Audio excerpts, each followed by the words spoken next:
The views and opinions expressed by guests on So This Is Love are solely their own and do not necessarily reflect the official position of the podcast or the interviewer. A trigger warning to our listeners today: this episode contains depictions of domestic violence. Listener discretion is advised. If you or anyone else is affected by these issues, please find support in the show notes of this episode. Hello, everybody. This is Jules. Welcome back to So This Is Love.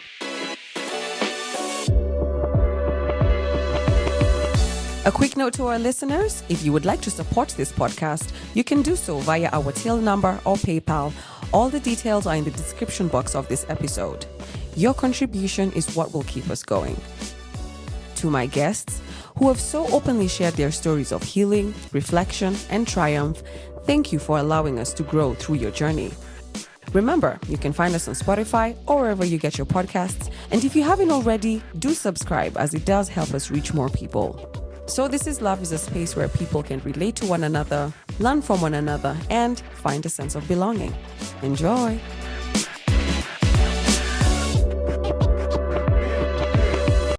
Coming up on So This Is Love. And he's like, you know what, that's fine. And he started, it feels like you can't take leadership from a man. And I was like, okay, so I can't take leadership because I'm telling you of the tone we set for this relationship and you are going against the tone. So now I'm telling you about it, and now it becomes I'm the one who cannot take leadership from a man.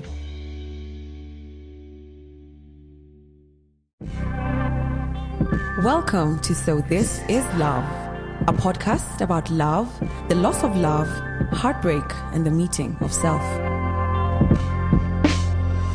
We share stories on how the relationships we once had teach us about who we are and define who we become. And maybe through these stories, we can answer that age-old question: is it better to have loved and lost than never to have loved at all? So, this is love. Hello, everybody, and welcome back to another episode of So This Is Love. Today, I am joined by the sweet and soft-spoken Sophia, not her real name, and she'll be here to tell us about a very defining relationship in her life with a man that we'll be calling today Bumpy, also not his real name. The reason that Sophia has come here today to share this story is because this is a relationship that was very defining for her. It's one that happened while she was quite young, and I must say she's still very quite young. And it's one of those relationships that even when I was just hearing the highlights of what went on in it, was that she was far too young to have experienced the kind of intensity. I don't want to give spoilers, but the kind of intensity of the stuff that was going on. And in her own words, Sophia says that she felt like she was just too young to be going through all that. And the reason that she really wants to share this story with us here today is because she wants to be able to allow other women to be able to identify the telltale signs of a relationship that is toxic, abusive, and especially one where there is a power dynamic at play that essentially in the end put her at a disadvantage. And as we get deeper into the story, I think you'll be able to kind of understand what we're talking about. So welcome, Sophia. Thank you, Jules. How do you feel to be here today? A bit nervous, of course, but happy. Happy? Yeah, I know we met somewhere out there in the world. Yes. At an event, and you came up to me and I was like, we spoke for a little bit and I was like, oh my God, how old are you? You what happened? So first of all, thank you for having the balls to come up to me. That event was it was a very kind of star-studded situation. Even me, I was like, hey, uku sasa ni wapi? I know. So thanks for coming up to say hello. You've joined my table and it was lovely to meet you. So I'd like you to, take your time as you're taking us through this narration. If at any time you need to take a break, we can take a break. And I'm going to start this episode with the same question that I ask all my guests. Take us to the beginning. How did you and Bumpy meet? Bumpy and I coincidentally met at a smocha stand. I was very new to the area where we met. So at the time, I was a waitress. So I was very new. It was the first time We moved there. It was my first time having a shift that I needed to clock in at night. So I was able to explore the area during the day. And this specific stand where we met, I'd go by my smoochers there a lot of times. I'd see him on and off. But since I was always so tired, I'd just buy what I'm buying, talking to the guy who sells my smoochers, and then go back home. What's a smoocher? Is it a smoky? I'm a bit confused. A smoocher is a combination of a chapati and a smoky. It's put together. Yeah. So this one specific day, as I was a waitress, I was also still a student. So this one time I needed to write assignment for school. My laptop crashed. So the only person I knew in the area at that time was the smoocher selling guy. So I go to him and I'm like, I need a laptop. I need to write reports and I'll bring your laptop back in 3 hours max. He's like, cool, but my laptop is very old. Word does not work and all that. So I was like, okay, that can't help. So Bumpy was there when I was asking for a laptop. So when my smoocher guy said he doesn't have, I was just like, let me figure it out. So I started walking away. Bumpy followed me, he tapped my shoulder. He's like, I've seen you around. I can help you with a laptop. I was like, perfect. I promise I'll get it back in 3 hours, tops. He's like, sure. He walks me to my gate.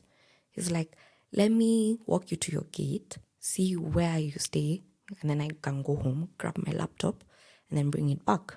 So let me get your number. So instead of just knocking the gate, I just call you and then you can come out. I was like, sure.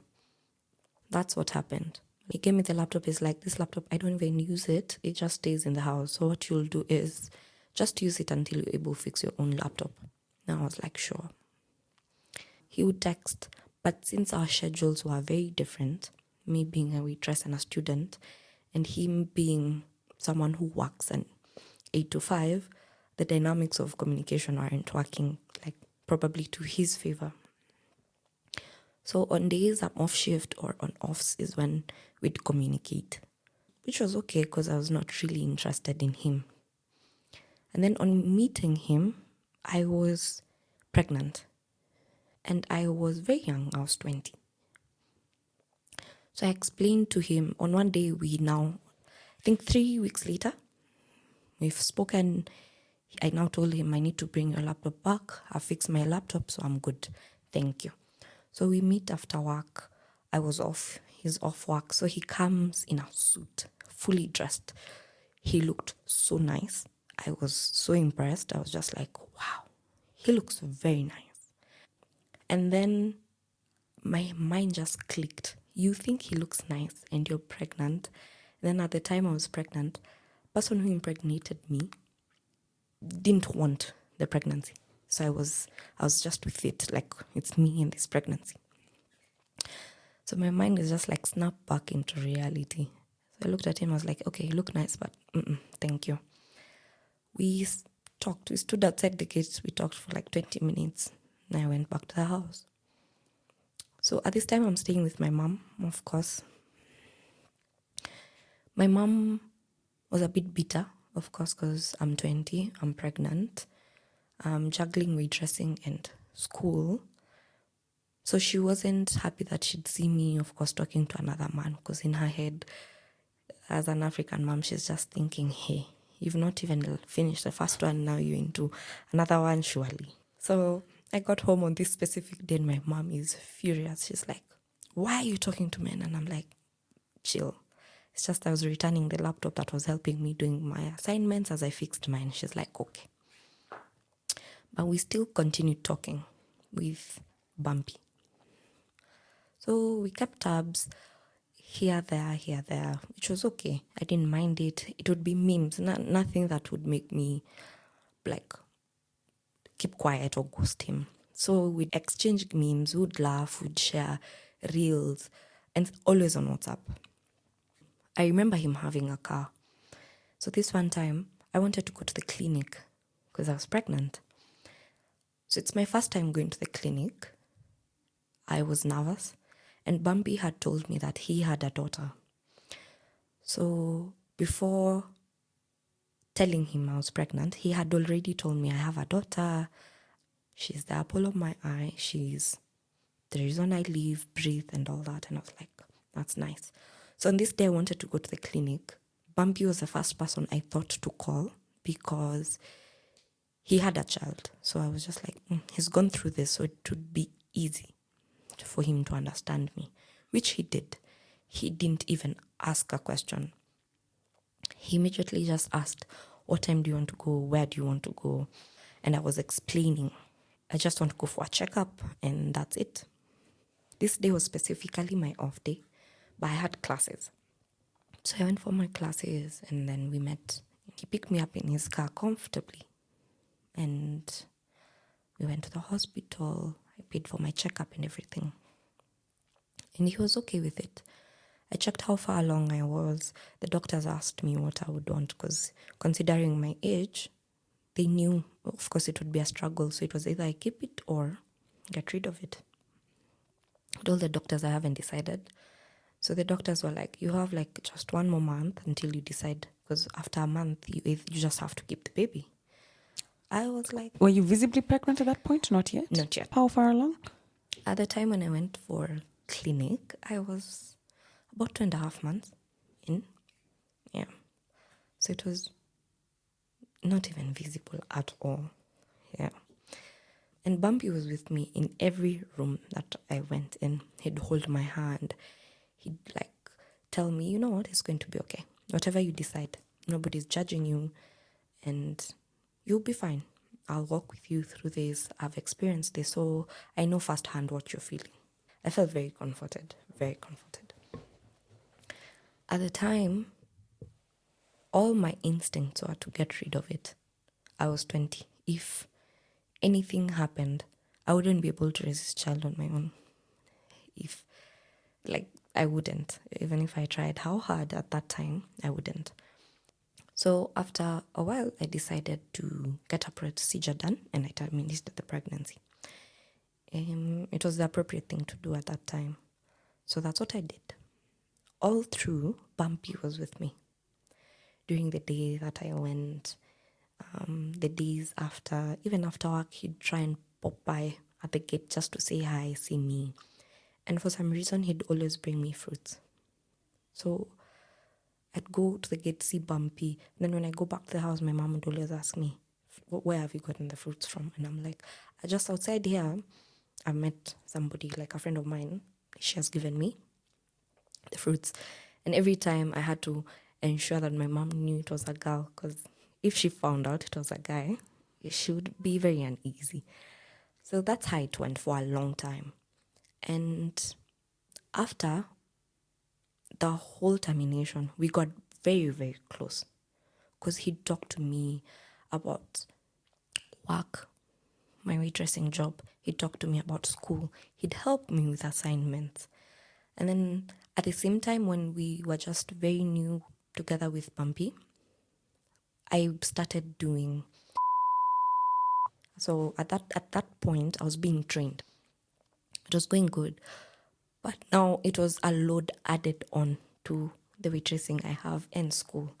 So Bumpy would come in very handy when I've done training and I was told to write reports. He'd handle it. Like I'd just dictate what he'd write and he'd type it and I'd be done, which for me was amazing. So my mom found out that me and Bumpy are close. My mom was against it. She's like, no, you've just gone through one thing. Get time. Just be in your 20s. Learn about what you are in your 20s. What do you want to be?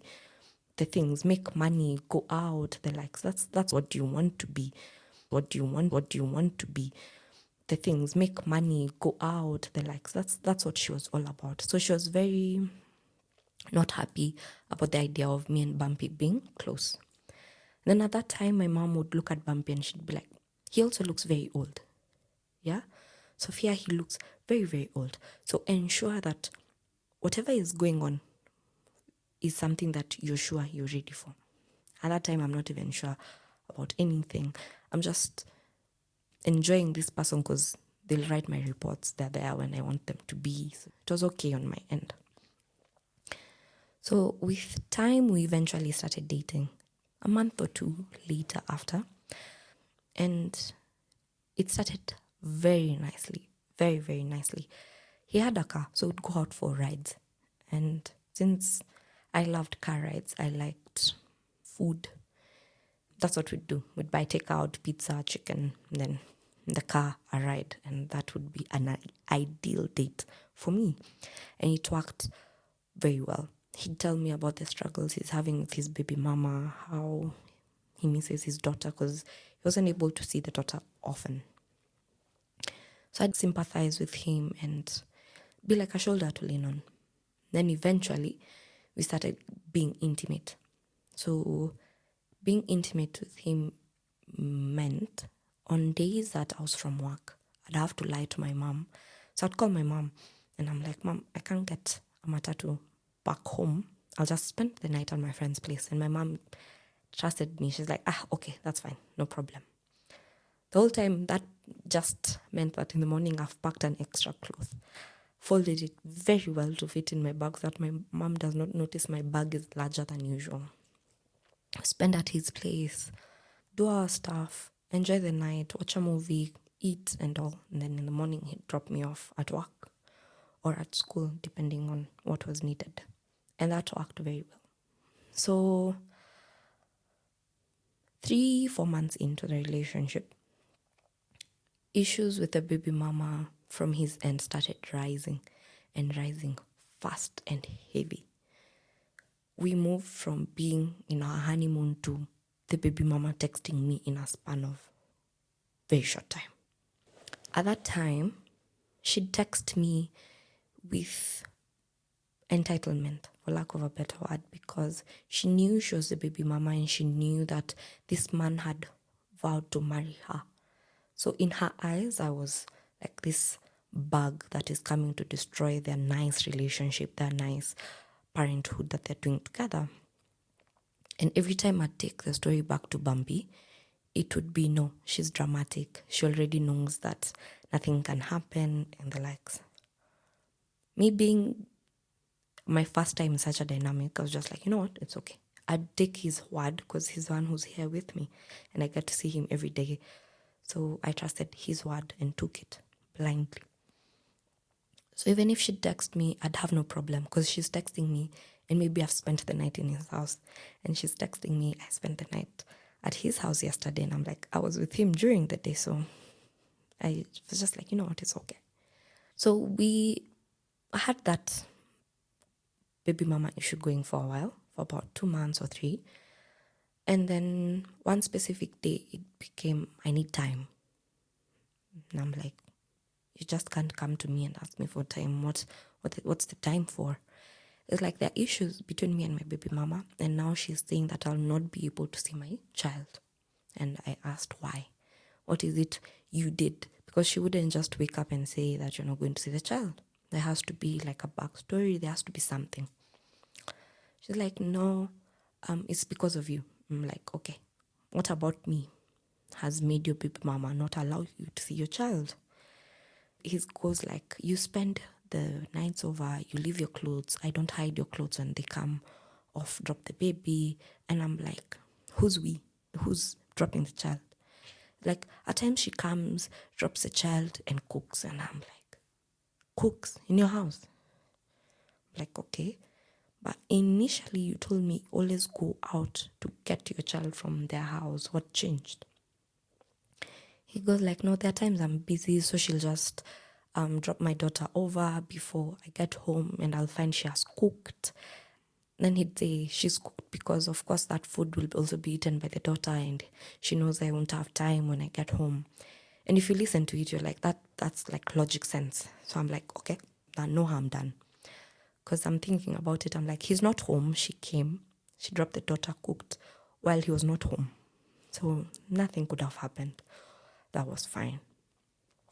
After a while, it got to a point that I would not see him on weekends at all. Why? Because it was time with his daughter. I understood it. I was like, you know what, that's fine. So what got my attention and became a fight was the fact that as much as I could not see him, it means I could not see him text him or call him. Why? Because he was spending time with the daughter. And I'm like, so while you're doing this, you're not with your phone, or what's going on? Why can't you be texted or called? What's the reason? It's like, no, I don't like using my phone when my daughter is around because she might think I'm not giving her quality time and attention. I was like, okay, that's fine. So during the weekends, I'd do my own stuff. I'd just engage myself in my assignments, take more shifts at work just to cover up the time. That became our routine, and I was okay with that. Then eventually it now became, I couldn't now go to his house. I'm like, why? It's like, no, my daughter is going to school and coming back, and she'll be in my house for a while. I'm like, but you said the mom does not allow the daughter to spend more than a weekend in your house. What happened? It's like, no, the dynamics changed. She's gotten busy. And I'm like, okay, that's fine. So I understood. So with time, the evenings were out. I wouldn't spend at his house. So instead, what he'd do, he'd come see me back kwa gate. So he'd come, call, say like, I'm outside here. So I'd sit somewhere on a stone, chat for hours and hours, and then he'd go back home. And I'd always ask, okay, since your daughter is home, who helps her with homework, who gets her ready, like unwinds her from the day and all?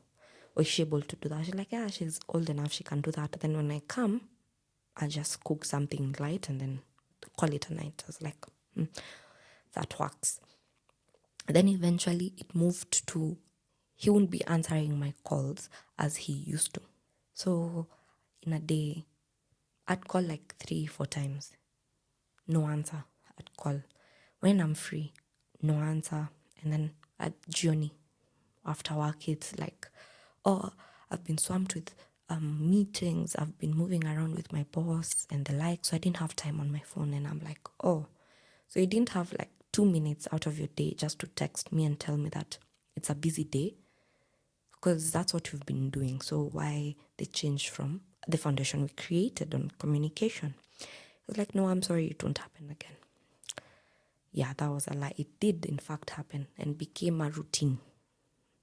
To the point where now, if I called way too many times, he'd block me. So he'd be like, you're really distracting me from work. You're calling way too many times.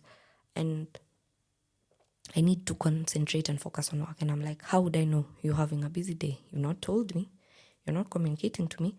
Day 1 has gone. Day 2 is when you're talking to me during the day. And it's a phone call that will last like 10 minutes. And you expect me to just be okay with that. So we started having fights. And in the fights, the baby mama also started having fights with me. And then at this time, I'm young. And the baby mama is not also of my age. We also have a gap. So I'm like, hata nikiongea vibaya, nothing will happen. You see. So how old was he? Because you said you were around 20? I was around 20. He was around 31. So I wasn't bothered. I'd talk back with the baby mama especially because she also would come talking very bad and I'll be like, you know what? Let's play this game. So she talks, I talk. She talks, I talk. That's how it went. So I'm fighting with the baby mama. I'm also fighting with Bumpy. And in my head, I'm just like, you know what? This guy seemed like a very nice guy, someone who understood me, helped out with work. He made my load of life easy. But it's not working out because I can't continuously be begging just to be communicated to and the likes. So with time, I had Bumpy and I still were entertaining other people. But my mind was solely focused and I was always crossing my fingers just for Bumpy to realize that this is what he wanted. So from that specific point, I started continuously begging and begging. So I begged to be communicated to. I begged for him to come see me. I begged him to talk to the baby mama to stop talking to me rudely. But nothing happened. Actually, in fact, instead of him talking to the baby mama to stop talking rudely to me, he'd summon me for talking to the baby mama rudely. And I'm like, wow, didn't she tell you what she said? And I was replying to this. And she's like, it doesn't matter. That's the mother of my child. And I'm like, wow. So are you with the mother of your child because you're way too defensive? Or do you want to move on and be with me? He's like, I am with you. I am dating you. I'm not seeing anybody else. And I'm like, the last time I checked, people who are dating actually communicate visually. Like, your communication is whack. It literally feels like I'm begging you to communicate with me, which is not what I want, which is not what we were. So, no. And he's like, you know what? That's fine. And he started, it feels like you can't take leadership from a man. And I was like, okay. So I can't take leadership because I'm telling you of the tone we set for this relationship and you are going against the tone. So now I'm telling you about it and now it becomes I'm the one who cannot take leadership from a man. And it was okay. And we broke up for, I think, a month. Then, because we lived in the same area, we bumped into each other, of course. So at this time, we've bumped into each other. I've stopped waitressing. I'm now finished training and now I'm working and then I'm still schooling now. So he didn't know any of it. So when we bumped into each other at home, he asked me, how is waitressing? How is the training? And I'm like, I stopped waitressing. I finished training as well. And now I'm an assistant and I'm schooling. He's like, oh, nice, congratulations. And he's like, actually, I was about to call you. I was like, why? He's like, no, I'm sorry about what I said earlier. And I realized that I was the one who was wrong. And I'm like, okay, that's good. Then I asked, what do you want? You're about to call me. Is that what you wanted to say? He's like, no, I had more, but I want you to come home as I cook for you dinner, and then we can talk more. And I'm like, no, it's late. One, you're telling me about this late, so I need to go home. My mom is home. My mom is waiting. If this is what you wanted, I'm sure you'd have communicated a bit earlier. That was that. We got back together. Things were looking good until one day I decided to check his phone. I checked his phone and I saw way too many things. I saw way too many bodies that I was not supposed to see. I saw way too many conversations that I was not supposed to see. And I did not know it was capable for a man to talk to that many women at a time. My brain could not fathom it. He was talking to the baby mama and other women who he told me were workmates, which, yes, some of them were his trainees. It made no sense. But on asking him, he said that was him looking for his next person, since he thought that we would not work out or we would not rekindle what we had. And I was like, okay, since we have, I want them deleted. And I stood there. I want you to delete every picture, every contact, and every conversation. I want you to start afresh from a clean slate. And he's like, sure. He deleted everything and I saw him delete them. But 2 weeks later, all those conversations were back from where they left off. And he just told these people that he was called in for work to travel. And it was busy and now he's back and they can't pick it off. And they all did very well. No questions asked, no nothing. At that point, things at home with my mom were also very rocky and shaky. And my job was doing well. So what I decided to do is I decided to move. So on this day that I decided to move was not because things were rocky at home. Okay, it was part of the reasons, but the main reason was one day my mom woke up and decided to go to Bumpy's house on her own. In Bumpy's house, my mom met Bumpy's mother as well. So a few weeks prior to that, I was unwell and I was in hospital. But Bumpy had said that he was somewhere working and he could not get to me in time. So I understood, but my mom did not understand because she was like, you're dating somebody who you've told you're in hospital and they could not drop work to come over. It makes no sense. So to her, it was like a red flag. But to me, I was understanding. So on this specific day, the thing that prompted my mom to go to Bumpy's house was the fact that I was out of hospital. I was due for exams, so I needed to go get a student card that would allow me to enter and go back to do my exams. I was still not 100, but I had to do it on that day because that was the deadline. So I went, and I had told Bumpy about it and asked Bumpy, would you take me on your way to work? He's like, sure. So on that day, we've left the house with my mom, walking towards the stage. My mom sees me as I enter Bumpy's car. Remember, Bumpy did not see me in hospital, but suddenly I'm out of hospital and he's shown up. He's suddenly reliable and available. My mom could not fathom. So I've gone. I needed to be back at the house at 1 because I needed to take my medicine. So I went, was back at 1. By the time I'm back, I am calling Bumpy to explain to him how excited I am because I've gotten the card. I've also gone to school. I've confirmed everything. He's not picking up. He knows how excited I was in the morning when we were going. So it wasn't making sense. Why would he not answer my call?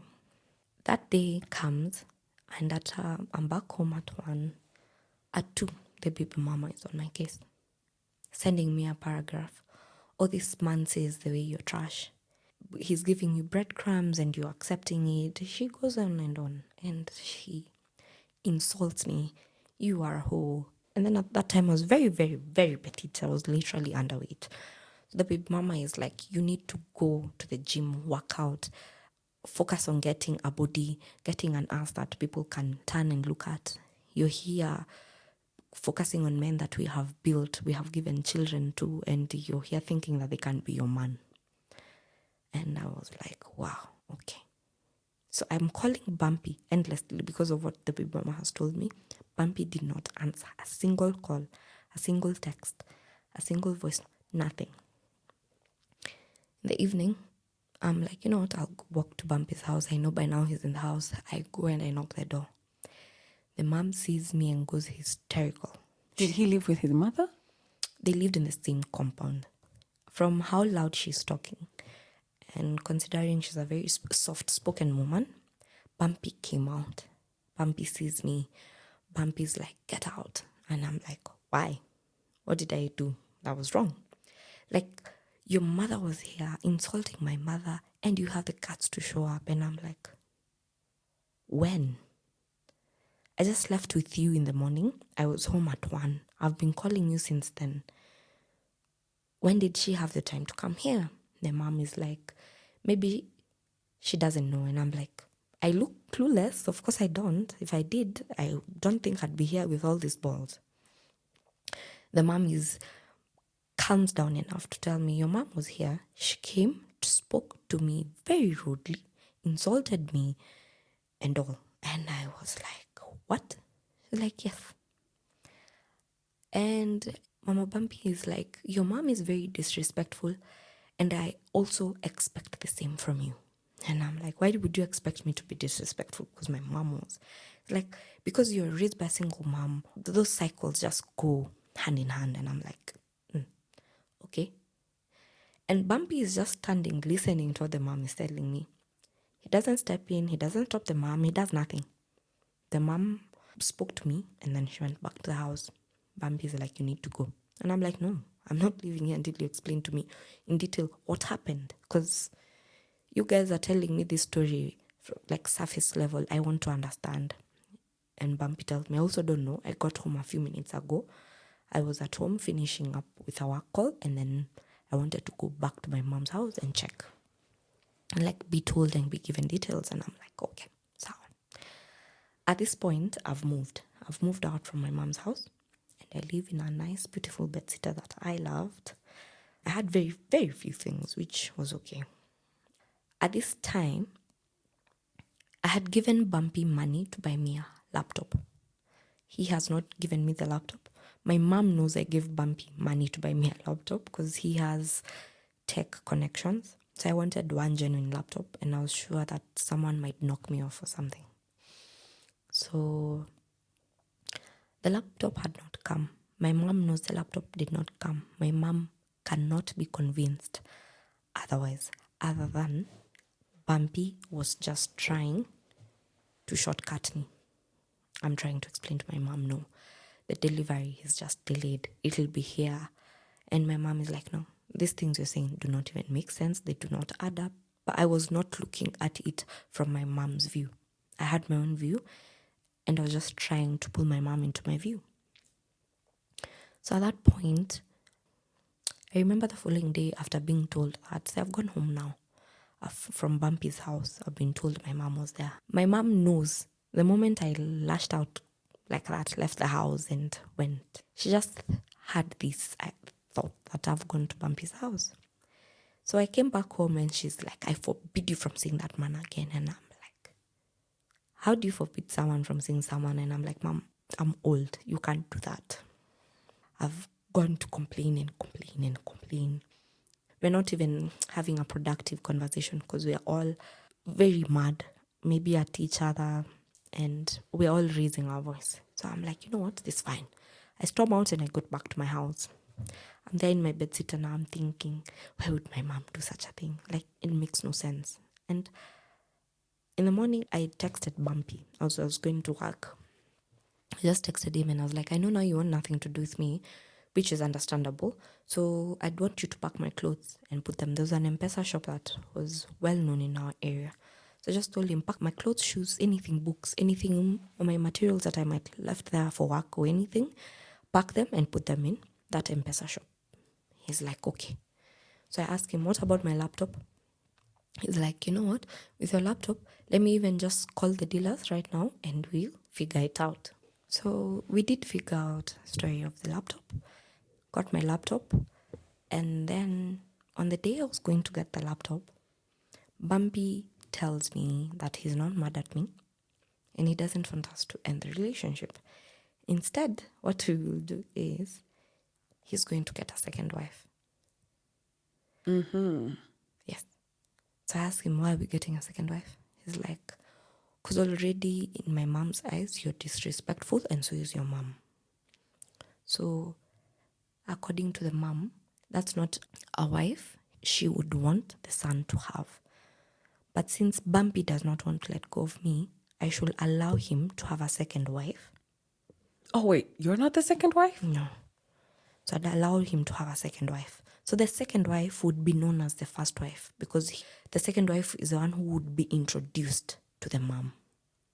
I'm so sorry, you lost me, Sophia. So the woman he's with, are we considering, I'm sorry, his baby mama? Yeah. Are we considering that the first wife? No. Okay. The baby mama is just considered as the baby mama. So the baby mama is aside. So there's me and the person he wants to bring in. Yeah. I was like, no. Wait, just explain to me the logic behind the wife thing. The wife thing was, my mom already showed that she was disrespectful. So Bumpy's mom also assumes I'm also disrespectful. So Bumpy needs a wife that he can present to the mom as a new clean slate. And I was not that. So I was supposed to allow Bumpy to have another wife. And then you come in as a second wife? I was the first. Now the other one was coming in as the second, but will be considered the first because she's the only one introduced to the mom. So in turn, what would happen is I'd stay with Bumpy, yes. I'd stay with Bumpy in the house, never be introduced to the parents, but we'd do life together as married people. And then the second one who comes in is introduced, the traditional things are done, and she'd also come live with us in the house. Yeah. So I was like, but if you want to be a polygamous man, that's not how it goes. She's like, no, you wouldn't know how polygamy goes because you don't have the traditional roots, so you wouldn't understand. And I was like, okay, you know what, makes sense. So I was like, you know what, let me think about it. This time we're still keeping tabs. One day he's like, I want you to look for a woman that we can have a threesome with so that you'll be able to understand the logic of the second wife and how the sexual part would go, the house rules and the chores. I was like, where am I supposed to start doing that? And he's like, but I always see you complimenting women. It could be that you're bisexual. And I'm like, women are beautiful people. Have you seen them? They're amazing. He's like, yeah, you'd only think like that because you're bi. So just maybe try it out on your own and then you'll figure it out. Are you in a relationship with him at this point in time? where's the baby mama? And how comes she has this kind of agency over who he's talking to and the timings, and he can't have his phone on? Where is she at? At that point, she never popped up. She was never an issue. She stopped texting. I don't know. She just, in regards to our relationship, she just vanished. How did she know what she looked like? She got my number from his phone because of how I was saved, and she checked the conversations. So I'm sure she just guessed according to how the conversations went. That's how she was able to get me. But at this point... Had you met face to face? No. Okay. I'd only seen photos of her. So I never know how she looked or anything about her. So at this point where Bumpy is telling me, per se, to get another woman so that we can have a threesome, she wasn't there anymore. The baby mama wasn't an issue as she was prior. So one day, specifically, Bumpy tells me that I want to take you out, and the role of us going out is for you to find another woman that you're going to be attracted to. Can I just ask a question? Listen, I have no strong judgment on polygamy or polyamory. Do what you want to do. There are things I feel like maybe are not for me because I don't know how to do them. Yeah. I don't have the skill set or maybe the emotional bandwidth. So I'm just curious for you. Is this something that was not out of the norm for you? Did you maybe grow up seeing this kind of dynamic or polygamy? And why was it almost like an easy sell? Why were you able to be won over? Like, okay, maybe it's something I'd consider. It wasn't something I'd ever seen, ever. The way I knew polygamy to run and the way he wanted it was something I had never seen, ever. Did he come from a polygamous home? Or maybe a religion that leaned towards polygamy? No.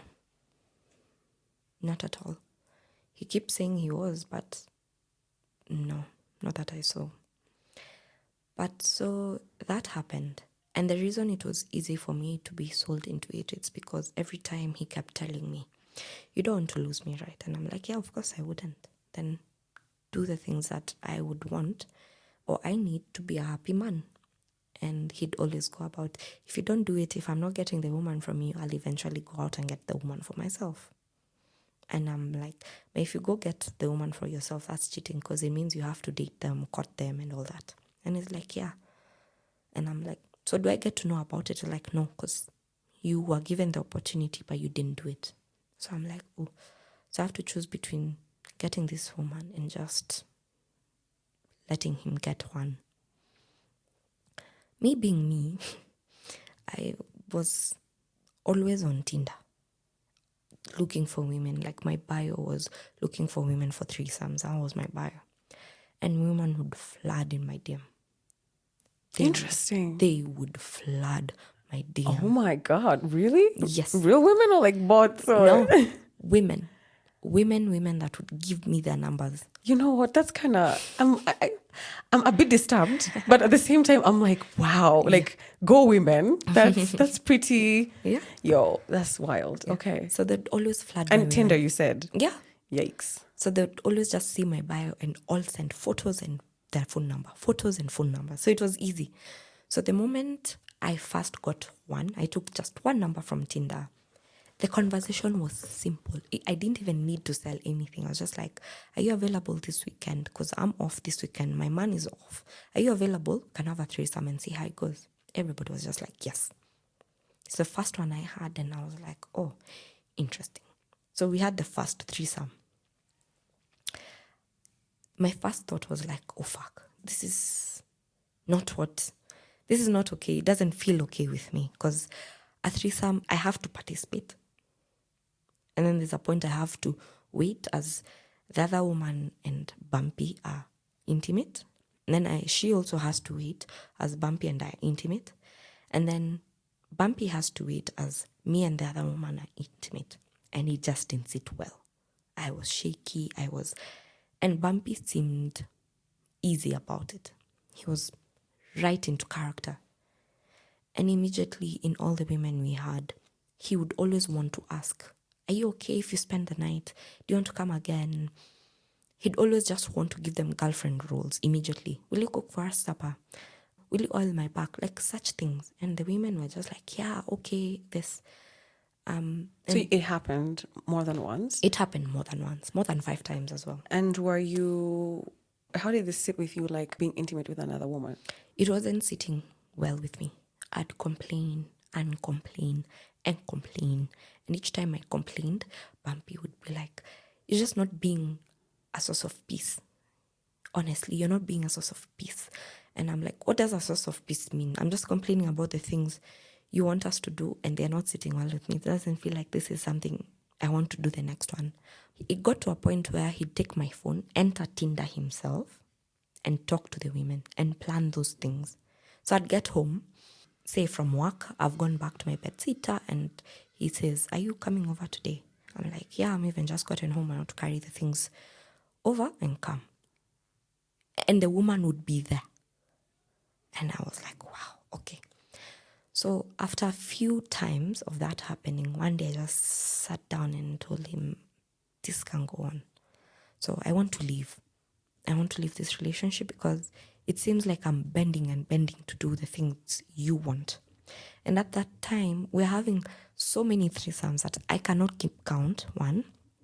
Also, he's still cheating with other women. So I'm asking him, it seems like you're a man who does not get satisfied. There's no way you'll have threesomes every other weekend and still cheat. So he cheat, and I'm just like, I can't keep up.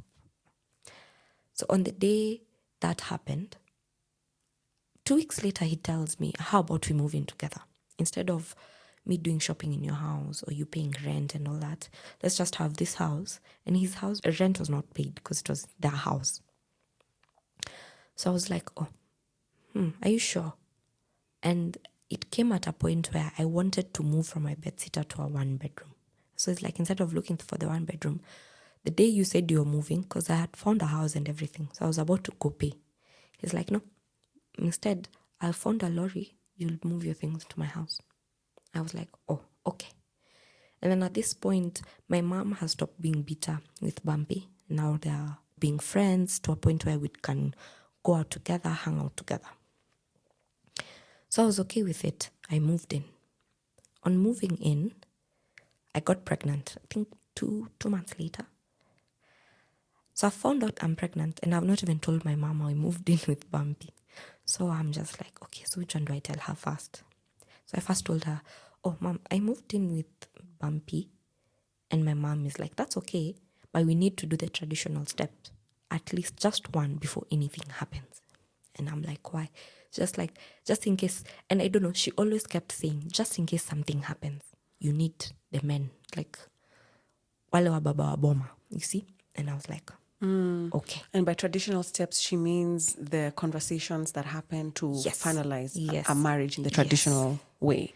Okay, so the conversation of marriage between the two of you and your mom was already something that was in the air. Yeah, it was always there. It's something she always asked. What's the end goal? What are you planning? When is it happening? And I'm like, I know I'm planning this. This is what we talk about with Bumpy. But now the when is on his end. So when I moved in, she just was easy about it, but insisted with the traditional men coming home. By the time I told her that, another 2 weeks later, I told her, Mom, I'm pregnant. And even her worry went through the window. She was now excited to be a new grandma. And now, considering she raised me, I was an only child. So she was really, really excited. So she was really happy and now stopped worrying. It seemed like now, once I've told her I'm pregnant, the planning of the traditional steps took a slow pace.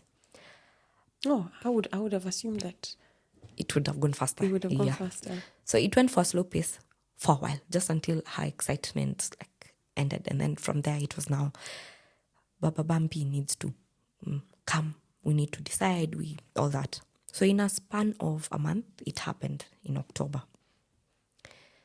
The men came, the dad came, the parents and all that. They got to meet my family, and that happened. And that was beautiful. We went back home now to our marital home, and things went well.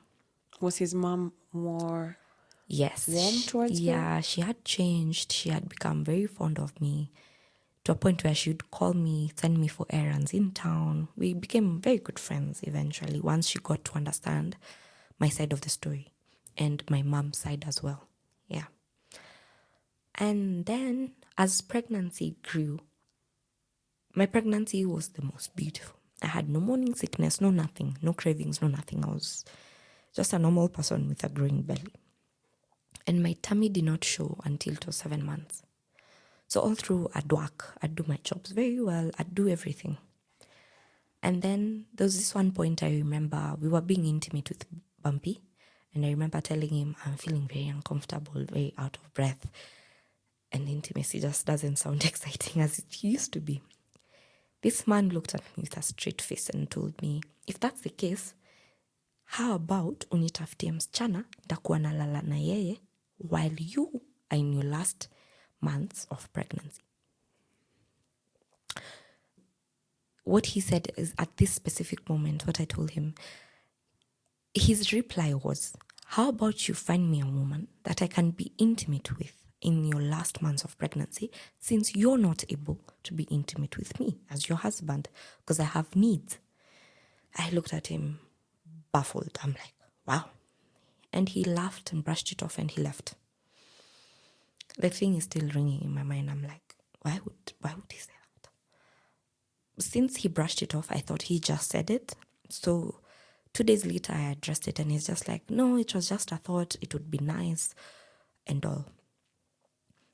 In the process, there's a friend, I don't know if I should call her a friend, but there's this person that was really into Bumpy and really into me. And Bumpy was also really into this lady, but I wasn't. You see? And this specific lady, we had lost touch, but she wanted to come back into this dynamic. So she was looking for me in social media, looking for Bumpy on his pages and all. So she found me and she's like, oh, I want to visit you guys. Did the relationship move to the next level? I'm like, yeah, we got married and I'm pregnant and I'm almost due. She's like, oh, perfect. Let me come and help. Was she one of the ladies that you'd previously had a threesome with? Yes. So at this point, and I explained to her, now we're not doing the threesomes, so are you still okay visiting? She's like, yeah, I just want to visit, see how you're doing, so because I still consider you as a friend. I'm like, cool. So she came. She visited. I'm there in the kitchen, because when she came, I was already in the kitchen. So I've gone back to do what I was doing in the kitchen, and I've left her with Bumpy. I come back and they're all over each other, and I'm like, what am I seeing? And they do not even seem startled or baffled by the fact that I've walked in. They just continue with whatever they were doing. And I'm just like, okay. Then I went back to the kitchen, finished what I was doing. At this point, I'm crying. Bumpy came to the kitchen. He's holding me and I'm like, don't touch me. Just don't touch me. Thank you. And he's like, why? I'm like, because, once we got pregnant, we had a rule. The pregnancy was like our clean slate. The baby is not here and you've already gone back into things we made a rule a few months ago. How are you going to manage with a whole child in our lives for the next 25 years? What was the rule? The rule was no more women and no more threesomes. We are going to go back into a normal family dynamic. No more sexual experiments. That was the rule. And that rule was one that he gave, actually. Yeah. So I was very surprised that he'd go back on something he said. And he's like, yeah, I know. But he starts to justify. He's like, but she came, her tits are showing, she looks all sexy. And I'm like, oh, interesting. Okay. I served myself my food and went to the bedroom, watched my movie, and just operated as though they were not there. He came and he's like, it's okay, I've told her to go home. And I'm like, you seemed excited. She was here, so just stay. I'll be fine. I locked the room. He thought I was joking. I locked the room and he wasn't able to enter the room and access me. The morning I woke up, went to work. I think it was my last day of work because my due date was really approaching. But this girl was still there. She was asleep on one end of the couch and Bumpy was on the other end of the couch. What do you mean there? When you woke up the next day to go to work? She was still in the house. I see. Yeah. Okay. After I've been told that she left. So I was very surprised. I was like, oh, interesting. So she sees me, Bumpy sees me, he's awake, and he's like, you locked the room. And I'm like, yes, I know. The girl is like, I'm sorry. Bumpy told me about the argument you have, and I'm sorry I went against it. I'm like, you're sorry because Bumpy told you. I also told you before you walked into the house. So you respect nothing about me or about Bumpy. Well, what did you think would happen if you had her over? Did you genuinely think that she was just coming to see you guys, see how you guys are doing? Genuinely, yes. I just expected her to be a friend and to take what I told her as that. So I genuinely expected her to come, see me pregnant, I don't know, help around the house and leave. But that's not what happened. But later on, I came to know that Bumpy actually found her on social media and told her that I was okay with the threesomes. So she came knowing what Bumpy told her. And what I told her about we're no longer doing threesomes, the moment she told Bumpy about it, Bumpy was like, we've just spoken about it and we are go. So she came knowing that our threesomes and that whole dynamic is a go. So she just came and picked it up, from where she left. But from my reaction, she now knew something was off and she was willing to now leave us alone. And I was like, since Bumpy is the one who's giving us go-aheads around this house and I have nothing to do with it, let him decide. As for me, I have to go to work. I went to work. I moved around my day very well. I came back home and she was still home. And me in my hormones, I just wanted to be in my house with my husband. I just entered the house and asked, why are you here? Is what I asked her. Why are you still in my house? Bumpy's like, why are you talking to her like that? I'm like, because she's in my house. She is a guest. She needs to leave. She's like, oh, Bumpy told me to stay. I'm like, I'm the woman of this house and I've told you to leave. I took her clothes, threw them across the living room and I'm like, leave right now. My kid was around 7 and she's like, I live very far. And I'm like, I don't care. Just leave my house now. Bumpy is like, no, it's okay. Let her spend and then she can leave in the morning. I'm like, you know what? That's what you want. I will go to my mom's house and you will stay here with your guest. And in the morning when she goes, you will tell me, your wife, if you want me back into our house. And he slapped me. And I and the lady all looked at him like he was crazy. This lady just took her clothes and left. And I was like, oh, now you're slapping me in front of another woman because I'm asking the woman who's not your wife to leave. And he's like, yeah, because you and this pregnancy, all you've been doing are things that you want. And I'm like what, for example? Because the only thing I've told you right now is I want the woman gone, but you seem not to want her gone. He slapped me again. And I'm like, okay, I think Bumpy, something's wrong with you in your head. Because you can clearly see that I have your child in my tummy, right? And I feel like he was in a trance of anger. The moment I said, I'm having your child in my tummy, I'd see him like awaken from something. Like he'd shake his head like he's just waking up from a trance. And I asked him, are you okay? He's like, I'm so sorry. And at this moment, I don't even want him to touch me. I went to the bathroom. I showered. He wants to get into the bathroom with me. And I'm like, don't try me. I go, I oil my belly. I do what I always do. Then I use the laptop. On using the laptop, I open WhatsApp. Like there was an icon there. So I'm just opening it just to check if it was my WhatsApp because I was also using the laptop prior. And to my surprise, it was his WhatsApp. Still flirting with his baby mama. Still flirting with another woman. And people he used to train when he was employed. And there were a lot of nudes. A lot of thank you for coffee. It was nice spending the night with you. And once I looked at those chats, I was just like, this is the night he told me he had a boys thing. This is the night he said he had Bible study. This is the night he said he had a business trip. All that. All could now see them in conversations. I didn't talk about it because I also have very bad anger and I tend to talk very, very bad when I'm angry.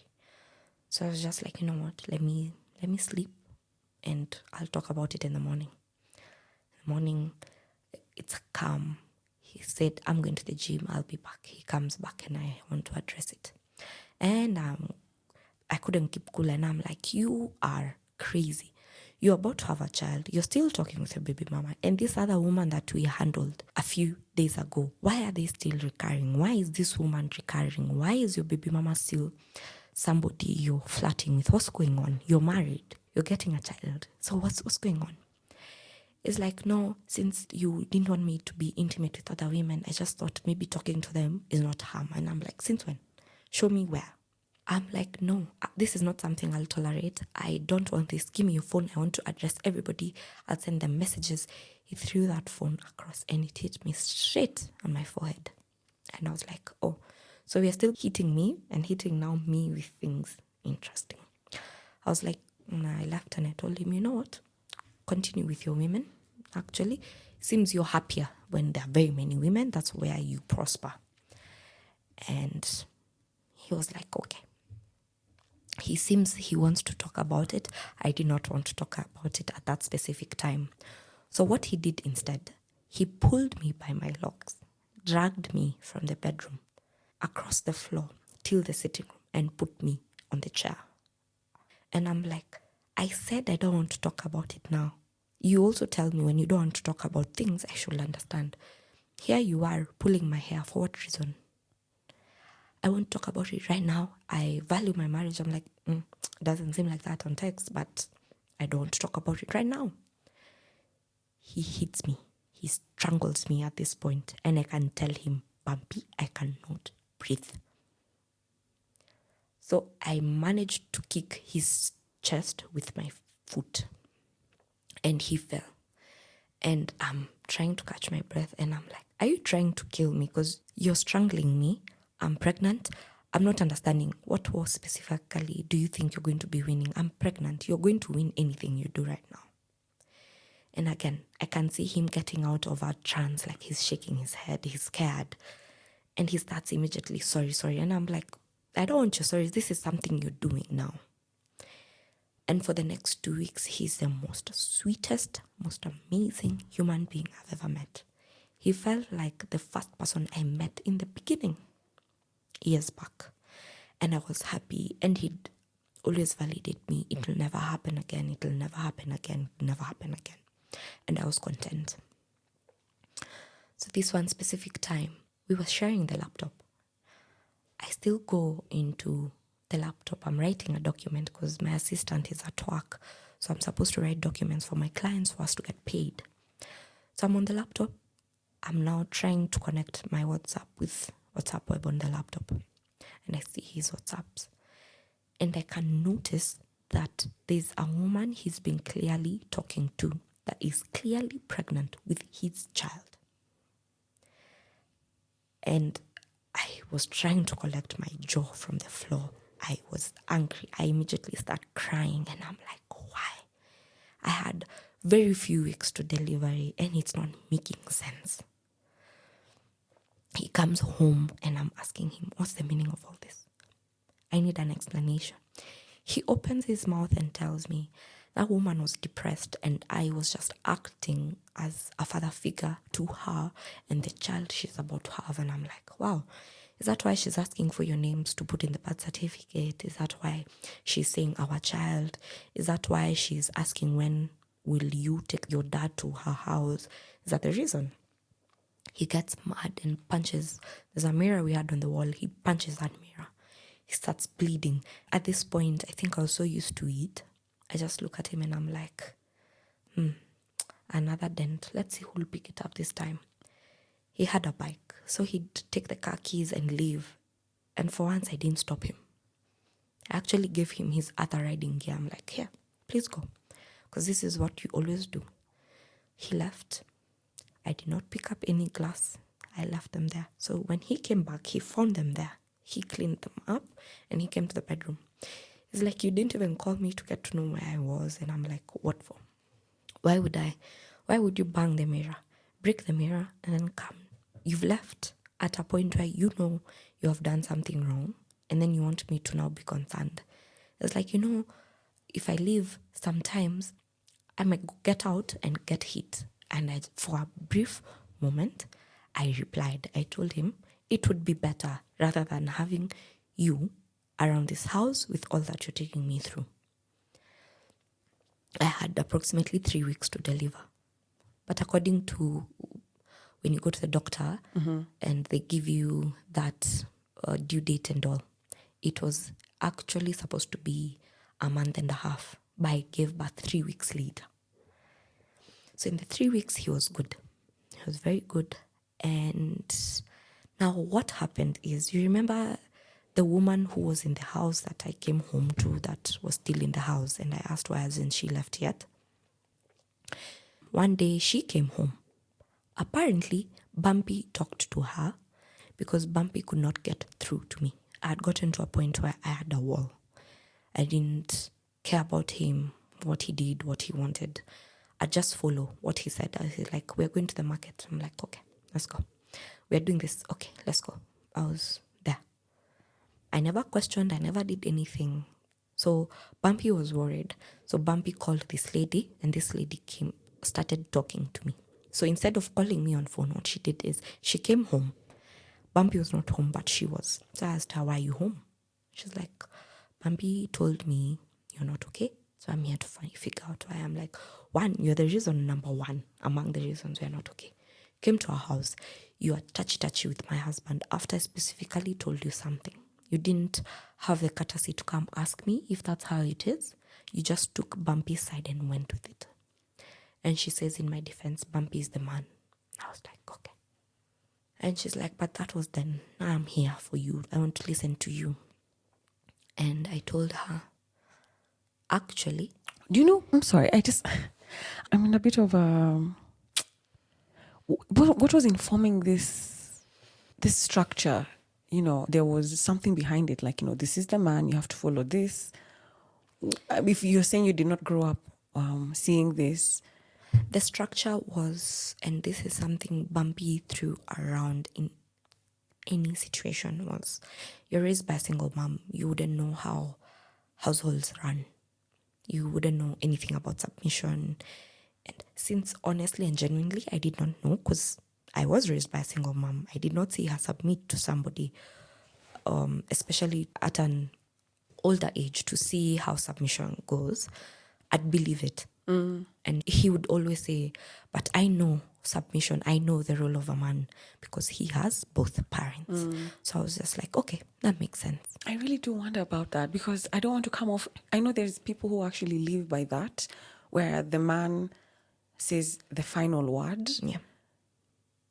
But I do wonder if it's right. I don't think you should always be fighting with your partner if that's the agreement you've come into. But at what point does the woman have a little bit of a say? At that time, I did not know when the woman had the say, because according to him, who knows how submission works and how a household runs, he always said that the man has the final say.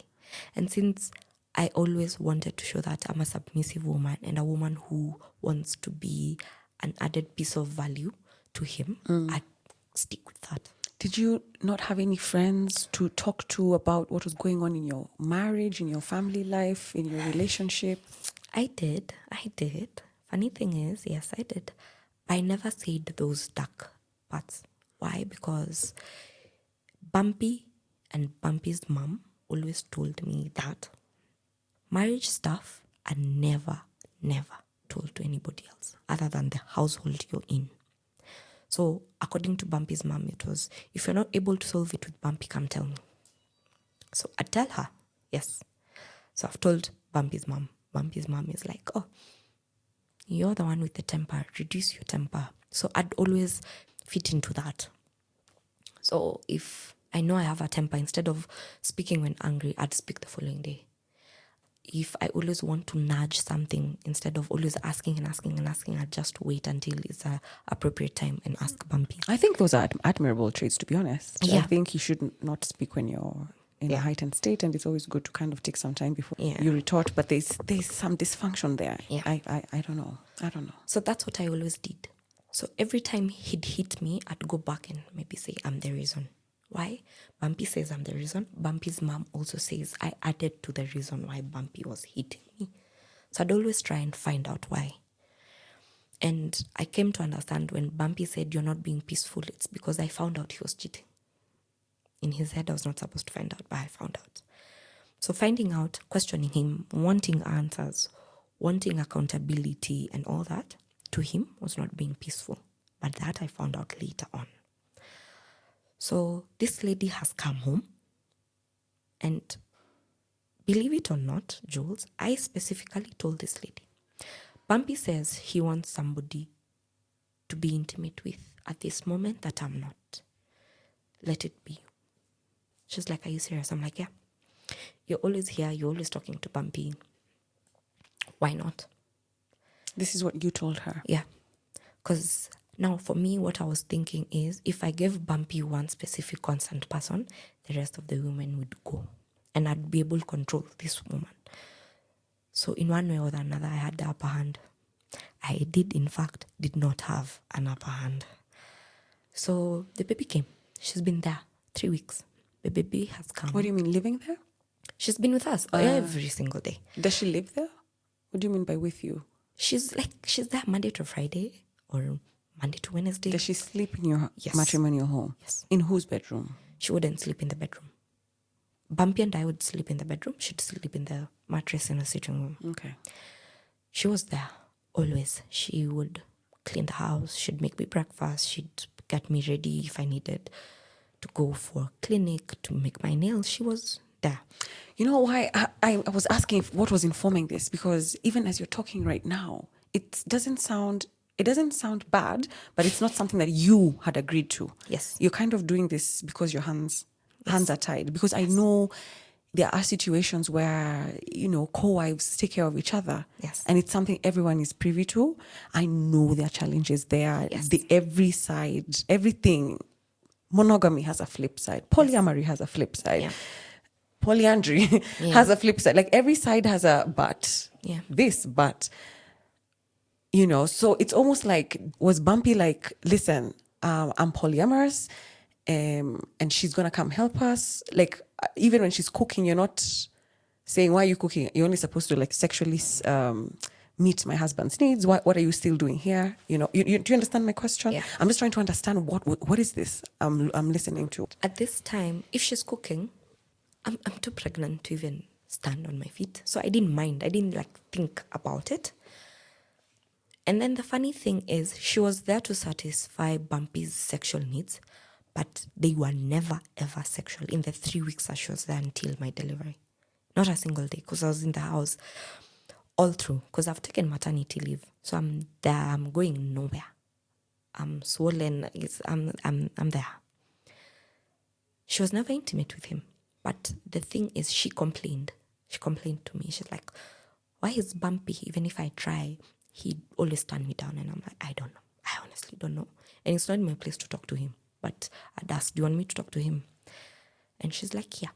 So I go back with a complaint I've been given by this woman to Bumpy. And Bumpy is like, no, I don't think I'm ready. But once I am, I know she's there. So I'm like, okay. So I asked Bumpy, you said you'd want someone. The someone is here.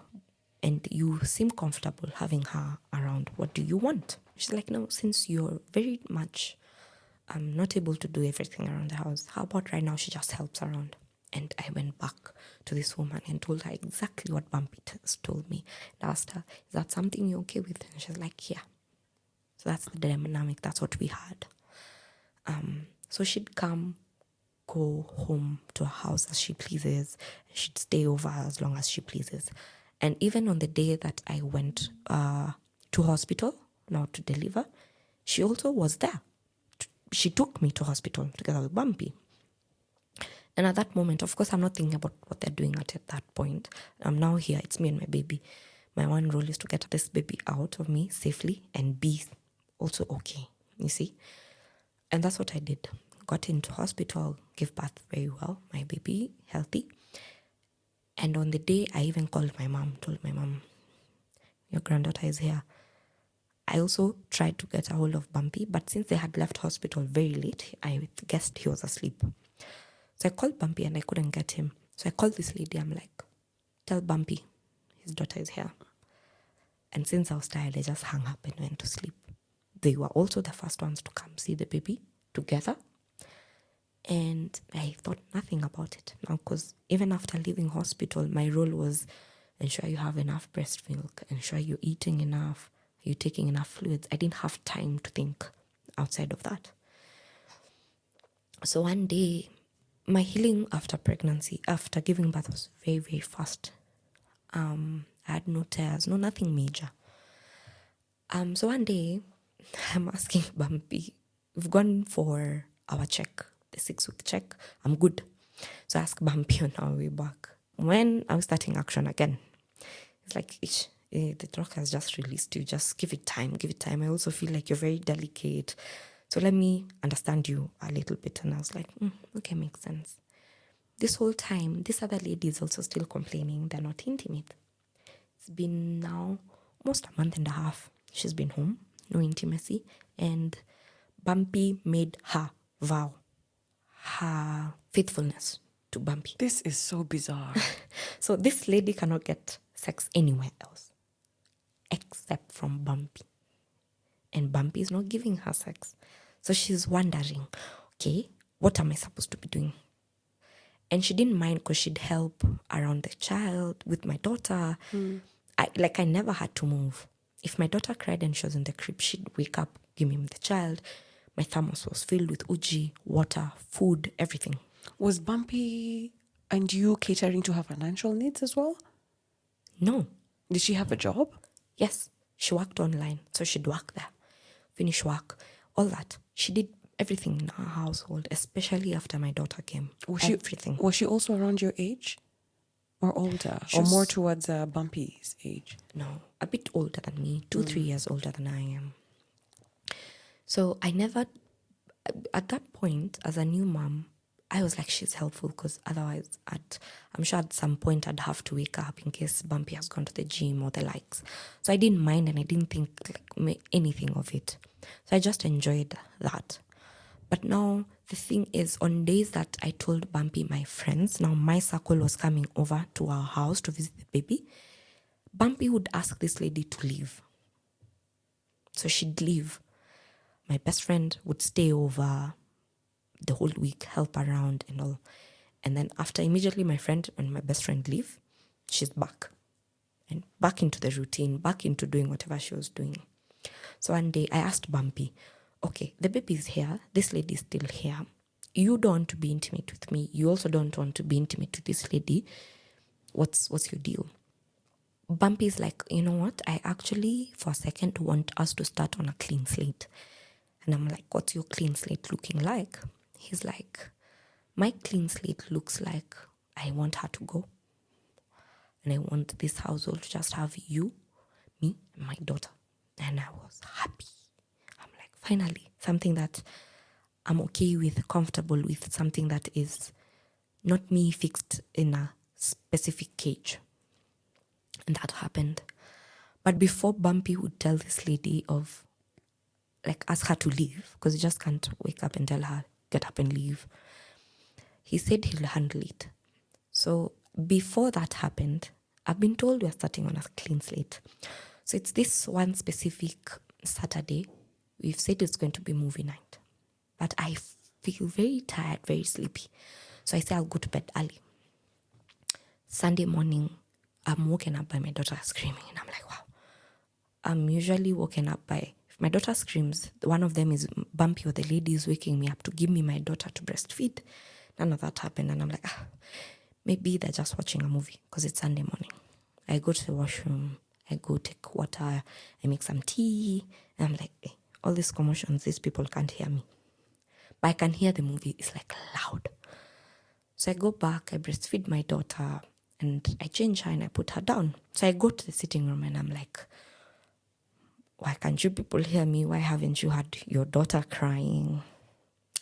I open the door and it's this specific man that told me he wants everything in a clean slate, having sex with this woman on the mattress that's down there. I just walk in awe, look at him. I'm like, Bumpy, interesting. This is a clean slate. Nice to know. Close the door and go back, hold my daughter. I am crying, I'm angry, and I'm just like, you know what? It's okay. He came back a few minutes later, and I asked him, what the hell was that? What's going on? You were supposed to be asking her to leave, not be deep inside her. What's going on? With a straight face, this man tells me, I was thinking with my lower head. I'm sorry. I was like, okay, interesting. I did not talk about it again, but I did not let that man touch me ever again. My sexual switch just went all off. The lights were out.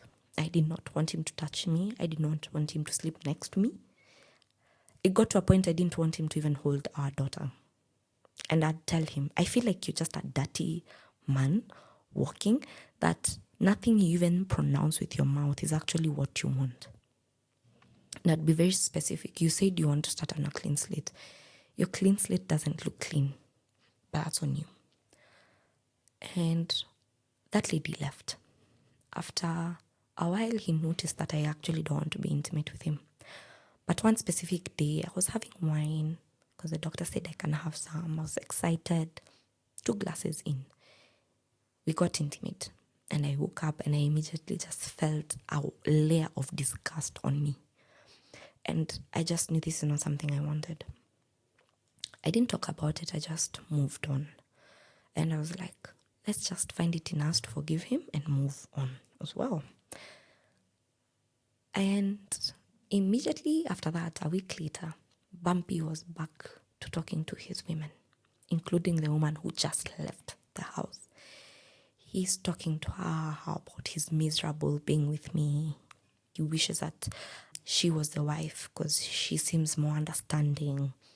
How I don't want even to be intimate with him and it's bothering him. How I'm nagging him and all. He had a lot of complaints. So I read them and every switch now in me started going off one by one. I was like, okay, emotionally disconnected, physically disconnected, anything. I was just going disconnected. So one day he wanted to be intimate with me and I told him I don't want. He got very, very mad. He pinned me on the wall.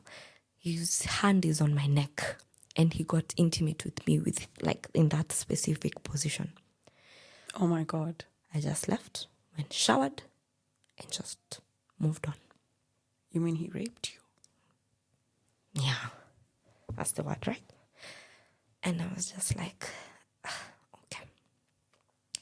Next time he asked politely, can we be intimate? I'm like, no.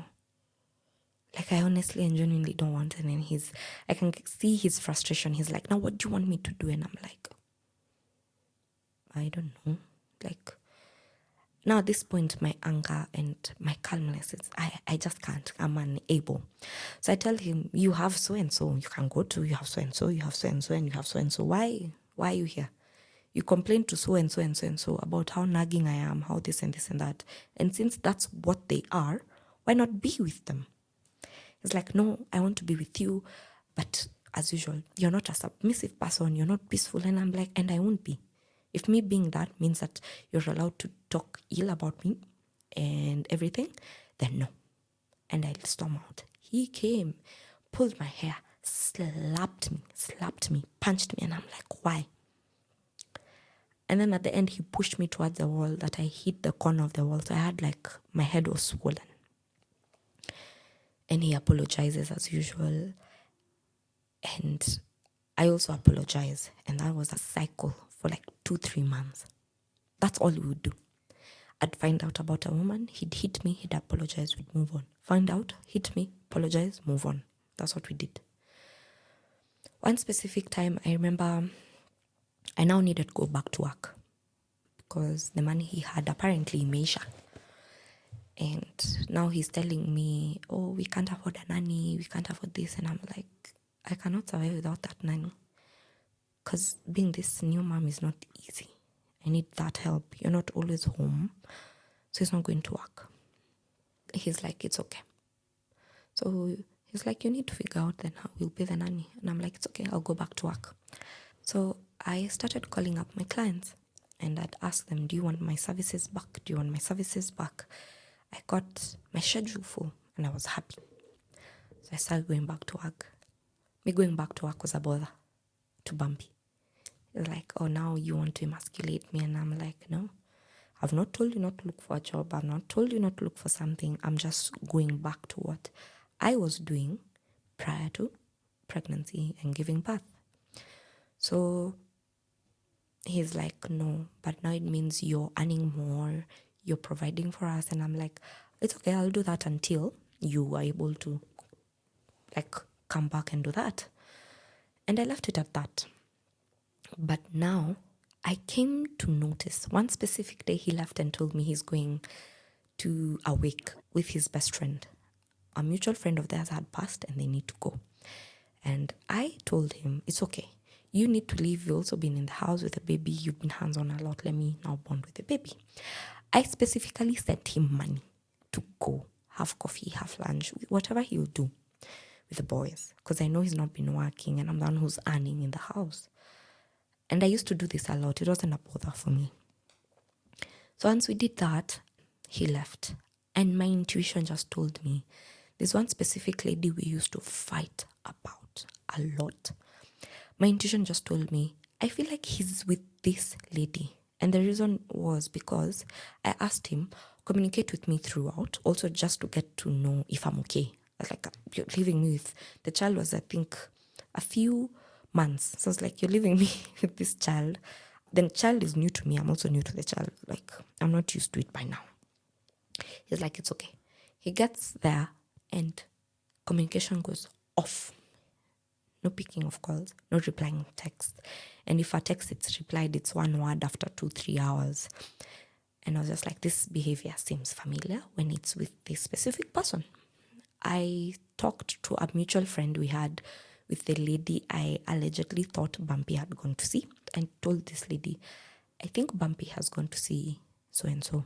And since you're closer to so-and-so, please just find out for me. You'll just have done me a solid one. Because I've been thinking of leaving this marriage and I'm just looking for strong reasons why. So this would be among them. She's like, sure, bet. She finds the information and she actually was sent a video of Bumpy in that woman's house, seated on her bed. I was sent, I saw it and I was like, okay, this is interesting. Kept quiet. Later on, as Bumpy told me, we finished with the boys, I'm on my way back. This lady that Bumpy was just from called me. She's like, your man was here and I can clearly see we are always having a back and forth because I've heard of you in the past and I'm hearing of you right now. And right now I'm hearing it in different dynamics. And I'm like, what are the dynamics? It's like, now my friend has told me you're married to him, you have his baby. And like, I'm like, yes. She even asked me, did you do anything to show you're married? I'm like, our parents met. His elders and my elders met. I feel like traditionally that's strong. It's like, okay, well, this is my man. And I'm like, yeah, okay. Also in her mind, that was her man. Yeah. And I'm like, ask her why. And she tells me, this is my man because we've gone to Diani together. We stayed in Airbnbs for days together. Where were you in those situations? And I'm like, when did you go to Diani? She's like, this day to this day. And I'm like, I was told he was at work. When did you go to the Airbnb? This day to this day. And I was like, I had gone to my mom's. Like, oh. So every time he was going out for travel, it was with this lady. And anytime I said I'm going to spend time with my mom or sleep over at my best friends or something, he was also with this lady or she would come home to her house. Yeah. And I was perplexed. I could not understand. Bumpy came home. I could see that the clothes that Bumpy had are the same ones I was shown for a fact. I showed Bumpy what I had. Bumpy, but at the moment I was showing Bumpy the video of him in that woman's bed, he had changed because outside and hanging the clothes, and our daughter was asleep. On coming back, he's changed because he was on a bike, so he's changed. So I was assuming maybe he felt cold, he needed to warm up. He came, he's changed, and I asked him, I show him, he's like, with a straight face, he told me, but that's not what I was wearing. I asked him, what do you mean? I saw you leaving and I've seen you come. I know what you were wearing. He hid the clothes because that lady had told him that I now know he was here. So he hid the clothes under the bed and took me till the laundry basket and showed me, here, I've not changed. I've just removed a hoodie, and he put another hoodie there. And he told me, but see, so you're always just being told something by other women and you're always believing it. And I'm like, on this one, no, this one is straight from my intuition and I'm not going to betray it. And then I told him that, and I'm like, if that's how you want to manipulate me, it's fine, but I know you're at this woman's house. And he goes ahead as telling me, we can call her. And I'm like, yes, take out your phone. Take out your phone. And I even have her number on my Truecaller. So I'll just search her name and I will call. And he slaps me. Not once, not twice, not thrice. It's just a series of slaps. And I'm like, why? I'm screaming at this point. The moment he hears me screaming, he closes the door and hides the keys. So I'm screaming. I'm like, why are you slapping me? He's like, because you're always letting other women tell you your insecurities have led us to this point. And I'm like, what insecurities? And he tells me, you're insecure about your new body, your tummy, you have stretch marks. And I'm like, so do the women you are with. There's no woman living here that does not have stretch marks. We grow. We are moving, we are evolving, we come with stretch marks. You also have stretch marks, so why? No, you're just jealous, you have a lot of insecurities. And I'm like, no, Bumpy. Did you ever tell him that you have insecurities? Not that it matters, honestly, but like, did you? I did. The first time I got my baby, I told him I'm not used to my new size. And you're actually so petite. You're literally like a size 6, right? 6 or 8?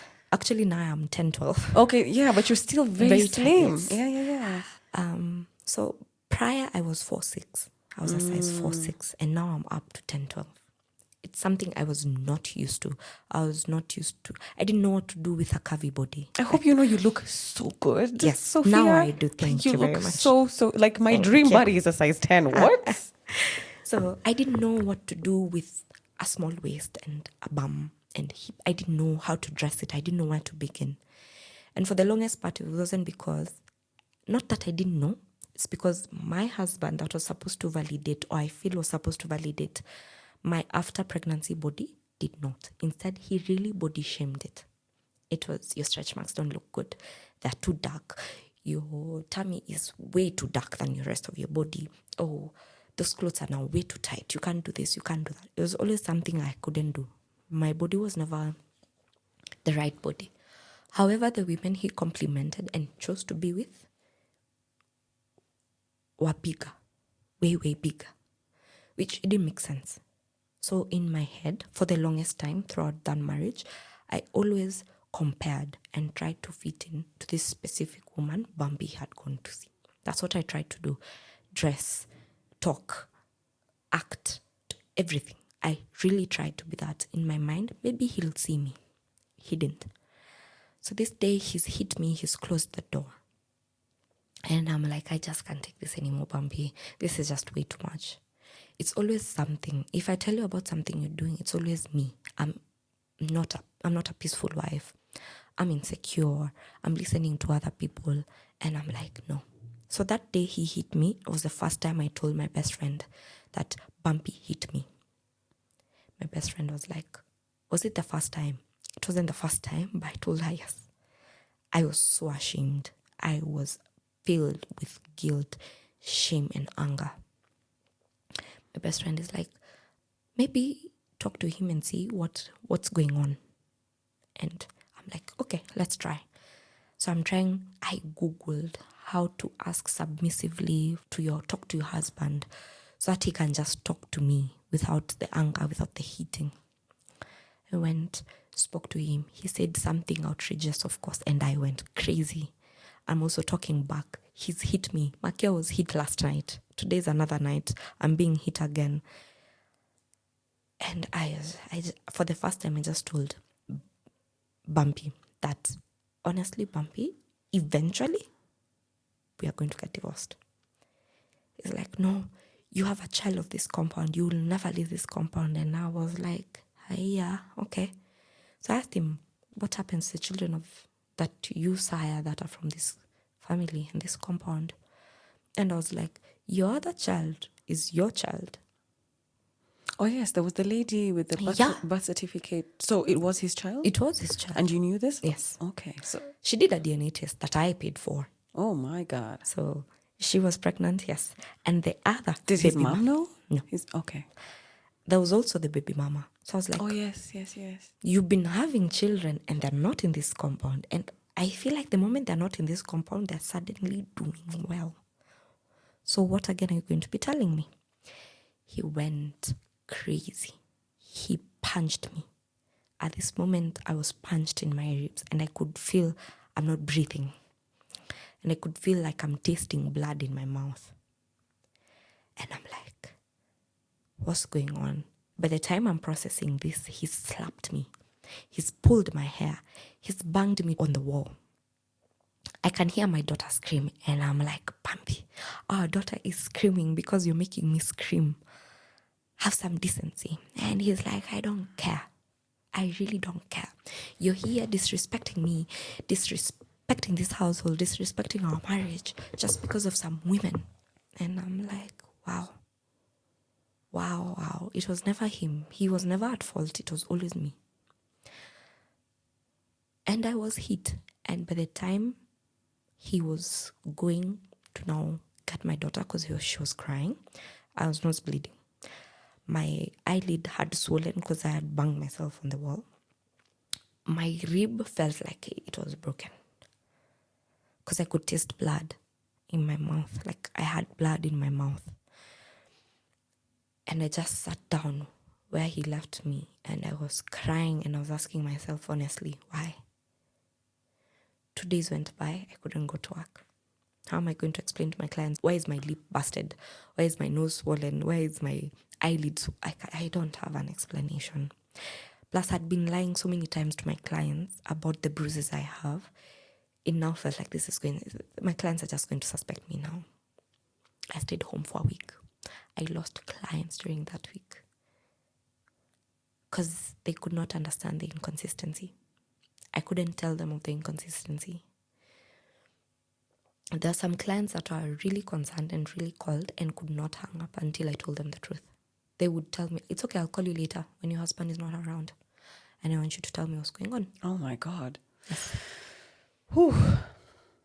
And I had 2 clients that were like, you know what? It's okay, I'll give you this month off. And it was under the condition, you need to leave. I want by the next month, you're done and you've left. And I'm like, okay. I was like, okay. I told my best friend of now everything. One day I just sat down and I told her of the 3 Psalms, of all the heating and everything. And she's like, you can't do this. You have a daughter. It can't go on. And I was like, yes. But every time I said yes, it's true, it can't go on, I still stayed in that marriage. Made no sense. That day I was hit. Week 1, I'm not going to work. After that, it got to a point where he would not allow me to leave the compound with my daughter. Whether I'm going to the shop, no.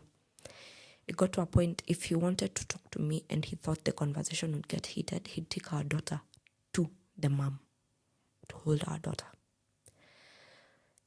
And it was crazy. He'd come home, Bumpy would come to the house, we'd talk. He'd hit me.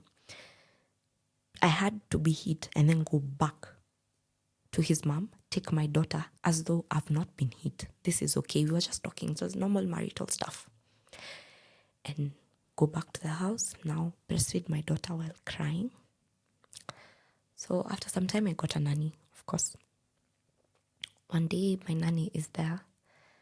And a few weeks after my nanny was home, I had lost my phone visiting my best friend. It was snatched by one of the Buddha guys. So I'm using a kabambe, the small button phone that we always use. And I think somebody, probably a wrong number, texted me, "Hi dear." And there were the very many hi dears like under that number. It wasn't a saved number because I didn't know who it was. So he saw it. I'm in the shower. He's opened the door. He's like, "Oh, these people who are texting you, hi dear, are the ones that are making you here always question me. And these women that I'm always telling you there's nothing to worry about. Is this the reason? They wouldn't even text you anything decent in this time." I'm like, what are you even talking about? What's hi dear? Or who's texted that? I don't know anything about it. He tells me there's a number here that has texted you hi dear so many times. And I'm like, I have nothing to do with that. I don't know who that is. Because I have nobody who texts me hi dear. And he doesn't believe me. He yanks me out of the bathroom. And he's like, "You need to explain this hi dear.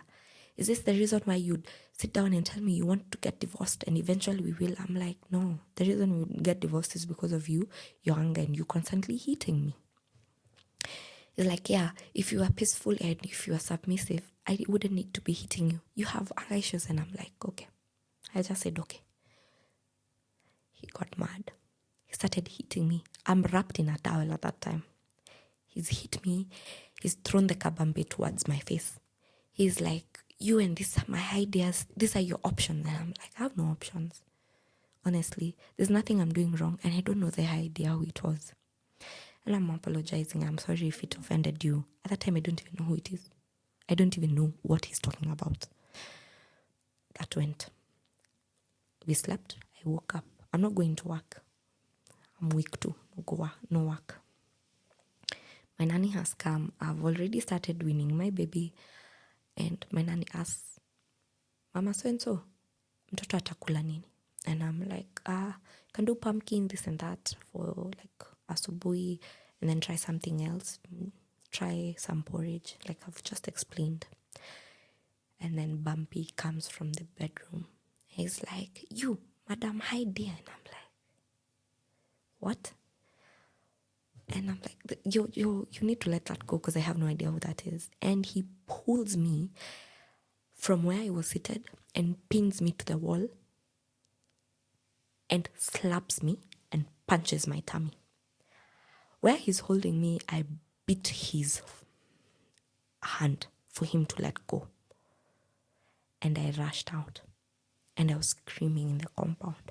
He immediately took our daughter to the mom like he always does.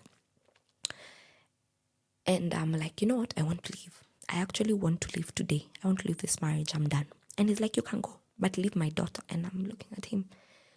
The daughter he's saying for me to leave is 4 months old. 4.5 at most. So I'm asking him, leave my daughter, how?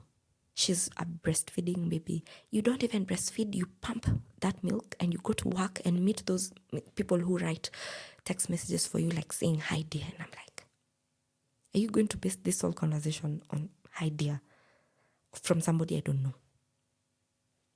And like, those are your options. I don't care. You want to leave? Go. Leave my child. And I'm like, I just pushed through him. I went upstairs and to the mom and was trying to take my daughter.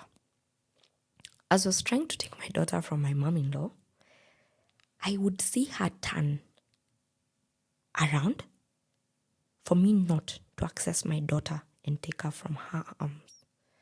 And I just looked at her and I'm like, I asked, are you turning so that I don't take my daughter? Like, no, you know you're angry. And I'm like, what does that anger have to do with my child? This is my child. I gave birth to this child. I want to leave this marriage and I want to live with my child. Eventually, Bumpy's brother came in and I was not allowed to take the child. After all, I was only allowed to breastfeed her, and on breastfeeding, they all stood there as I breastfed until she fell asleep. At this point, I have just texted my best friend what has just happened. My best friend is like, I can't take this anymore. You're hurt, I'm not okay, and I'm afraid you're going to die. She texted my mom. She called my mom and told her everything, from the threesomes to me being hit to everything. My mother called me boiling. And I told my mom, it's okay, let me just come home. I'll come to you, don't come. I left. I went to my mom's house. I'm crying.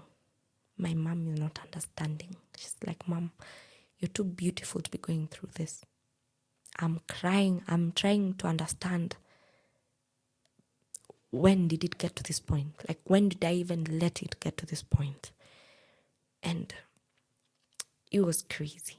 My mom is like, no, you need to leave. Sat down and told my mom, I want 2 weeks and I'll have left. She asked me what's going to happen in 2 weeks. She's like, I won't tell you. In 2 weeks, I'm going to come back and I'm coming back with my daughter. She's like, okay, you go back home. I went home. This man refused to open the door for me. Completely. Until the mom had to come down to see what the commotion is about at the gate. And I'm like, he refuses me to enter the house. Bumpy's mom tells me that what you did was not right, Sophia. And I'm like, what do you mean? You people stood there as I breastfed my child, a child that I gave birth to. You people stood there and let me not take my child after I've told you I want to leave this marriage with my child. And all of you told me that I can't. So what did I do wrong? I just left and went to my mom. The same way your son, Bumpy, leaves and comes to you. So what's the problem? She's like, makes sense. I entered. Bumpy's dad now is on the phone. I'm being told of how disrespectful I am and how I should learn to live with Bumpy. And I just told him immediately, no. Before you take a phone, call me and tell me I'm being disrespectful. Ask your boy what he specifically did. Ask for the real story, not this surface story that he tells you that tumejibishana, we've had an argument. No. Tell him to tell you exactly what he did.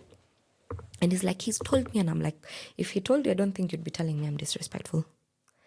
And I specifically told the dad, I want to leave this compound. Same way I came, I have free will to live with my child. The dad does not live within a country. He lives in another country, works there. So he's like, you are not allowed to leave that house until I come back. He wants to come back in another 3 weeks. That's all. The only time he's allowed to take an off. In my head, I'm like, no. On the phone call, I said, that's okay. I'll wait. My mom has called my uncles that played the role of my dad, told them of the ordeal. My one specific uncle called Bumpy and he's like, you know what? This thing is going to get to cop level real fast. So you either need to figure it out with Sophia or the cops are going to get involved. This also uncle calls me and tells me, just work it out. And I'm like, there's nothing workable here. This man is just insane. Bumpy hears and sees that actually this thing has hit the fan. So we've gone to this store, we are talking, and he's calmed down. He wants to reason. And he now asks me, do you want your mom to take me to the cops? And I'm like, yeah.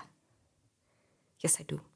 Because you, your mom, your dad, your brother, everyone is okay with how you act. Everyone does not see as though you are on the wrong. Instead, it's me who's on the wrong. And everyone is just siding with you. It feels like I'm alone in this compound and it's not going to work.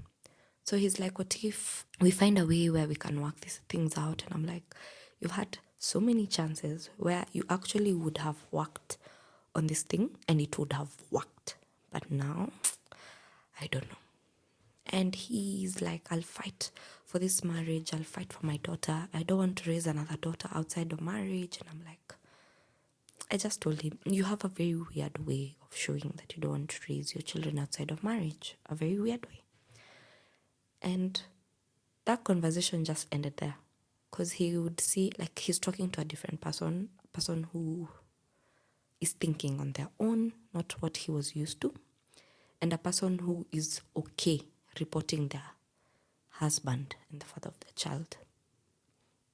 So we go to the house. He's seeming nicer. He's made dinner, or rather he's making dinner. He's asking me, do I bring the child? Do you want to breastfeed? Do you want some time out? The likes. And I'm just like, no, just give me my child. I'll be fine. At this point, I feel like even the food he's serving me, he's about to poison me. It just feels off because he's from hitting me and not allowing me to enter the house to now being nice. It makes no sense. And it got to a point that same night, my mom and his mom had to come to our house to talk to us because, again, the arguments had started. The heating was again there. At night? Yes.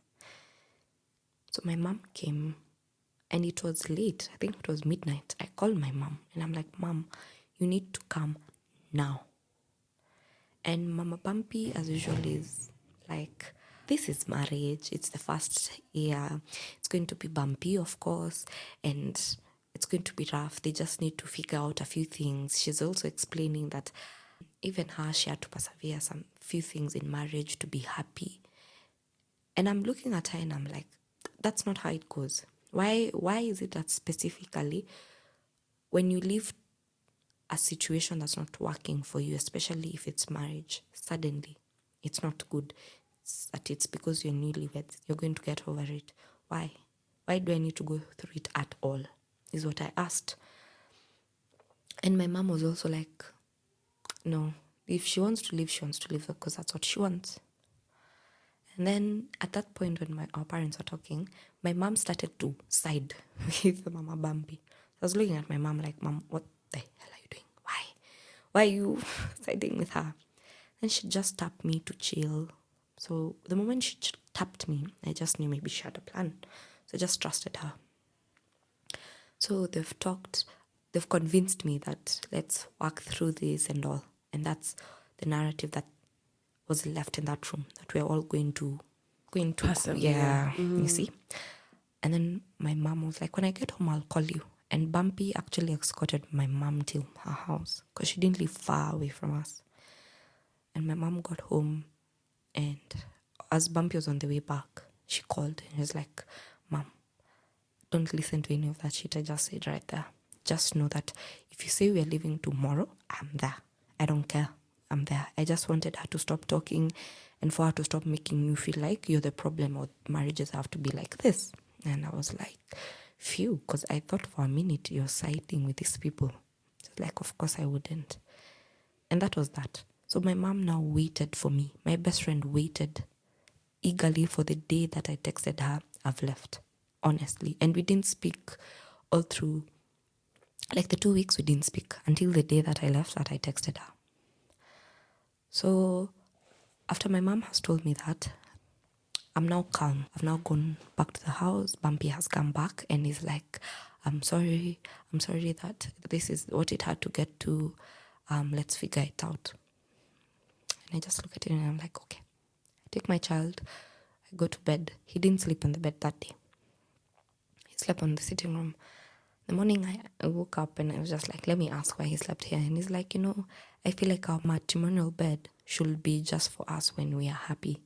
Because we are not happy, we are not in good terms, there's no need. And I was like, oh, okay. My nanny came again.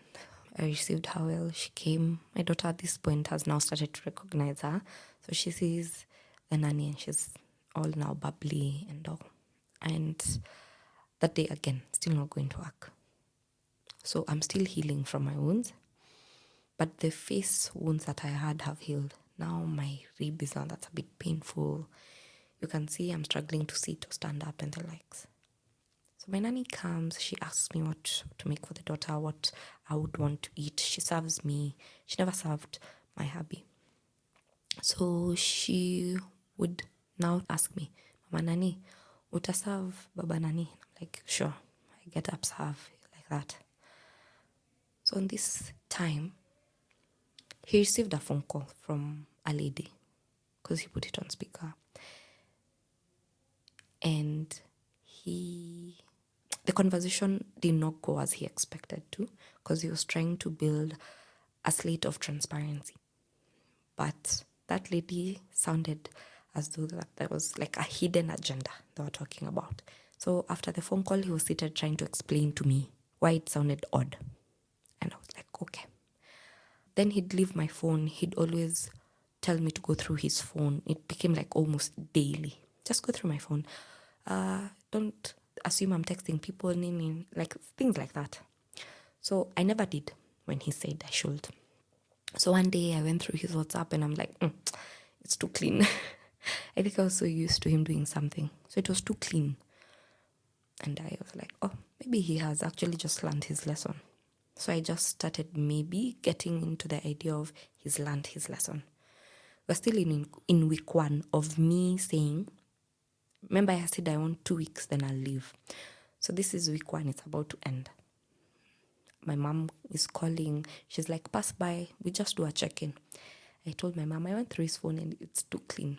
My mom is like, maybe he's learning or something, but don't change your mind. And I'm like, Mom, me knowing him, let's just give him a few more days. Something will just come up, me knowing him. It's like, why are you so sure? I'm like, you just wait. Once it happens, I'll tell you. Week 1 has ended. Now we're in week 2 before it ends.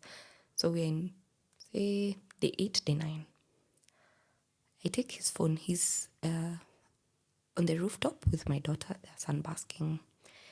He calls out from the rooftop and it's like, bring my phone. I'm like, okay. I hadn't checked his phone since that day. So it's been like about 3-4 days. I check his phone and I see this. Now WhatsApp business. I'm like, why would WhatsApp business be here? All the conversations with the women have left from WhatsApp to WhatsApp business. And of course, the girl that was in our household conversation is there, and other women. And you can see there are video calls that last like 5 minutes, 10 minutes. And you can tell only on days that maybe I'm not in the house. And they're there, but they've been erased. Like the call log is not been erased, but the conversations have. So I noticed the phone is also on airplane mode. So I turned it back on, connected it to Wi-Fi, and messages started coming in. It's like, hi, how's last night? How did you sleep? Like now conversations. Like these were people, they were talking last night and now today. Now this is a new day. I've started again. And I was like, yes, I just knew. I just knew it would get there. I went up and I gave him the phone just as the screen is on for him to see that I've seen the conversation and the call logs.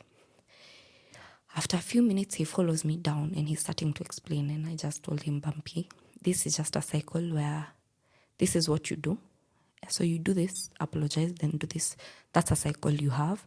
That's the same cycle you've been having with your previous baby mama. That's not how it works. I just told him that.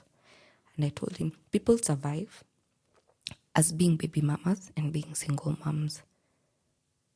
It works. People are doing it and they're doing it perfectly. And he's like, oh, so now you want to be a single mom? I'm like, I'd rather that than one day you're good. One day we've sat down with our parents. We have a plan. 2 days, 3 days later, you're now back to talking to the women. What's that? So you think because you're not talking to them on WhatsApp, talking to them on another, like WhatsApp business is any different? And he's like, no, these women just text. I'm like, really? Someone who has just highlighted a previous conversation that you have deleted are women who have just texted. And video calls, how about the video call of yesterday? And if you look at the timestamp, it's like, this time I was at my mom's place. So what is that trying to indicate? I just told him, Bumpy, at this point, I'm not dumb. I can see and I'm reading in between the lines. So just stop. He got mad because I'm not listening to his excuse and I'm refusing to listen and to understand. My daughter was asleep as he held her. She just went, put my daughter to bed. And he came back and he's raising his voice. And I'm like, just put the child to sleep. Don't you think you'll wake her up? He lowers his voice. He took a mug and threw it to the ceiling because he was mad I was not listening to him. I told him, it's okay. This is what you always do. You break, punch, do something, hit me. So there's nothing new in your cycle. That's how used to it I was. So I just knew. Argue with him. He punched something, break something, hit me, apologize. That was my daily cycle with him. So in this time, I even wanted him to hit me so that I could live there and go write a P. It's called a P3 or P2. That's what I wanted. And he did hit me, and to a point where he scratched my thigh. told my mom, let's go write a P3. It was a holiday. Went, we wrote the P3. My mom had to go with that letter because if I went with it, of course, another war would have come.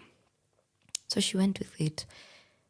And my mom all along was just asking me, you are that sure of him? And I'm like, yes. I was that sure that something would come up, especially if it includes women. It definitely will. We went home, or rather I went home. My mom went back to her house.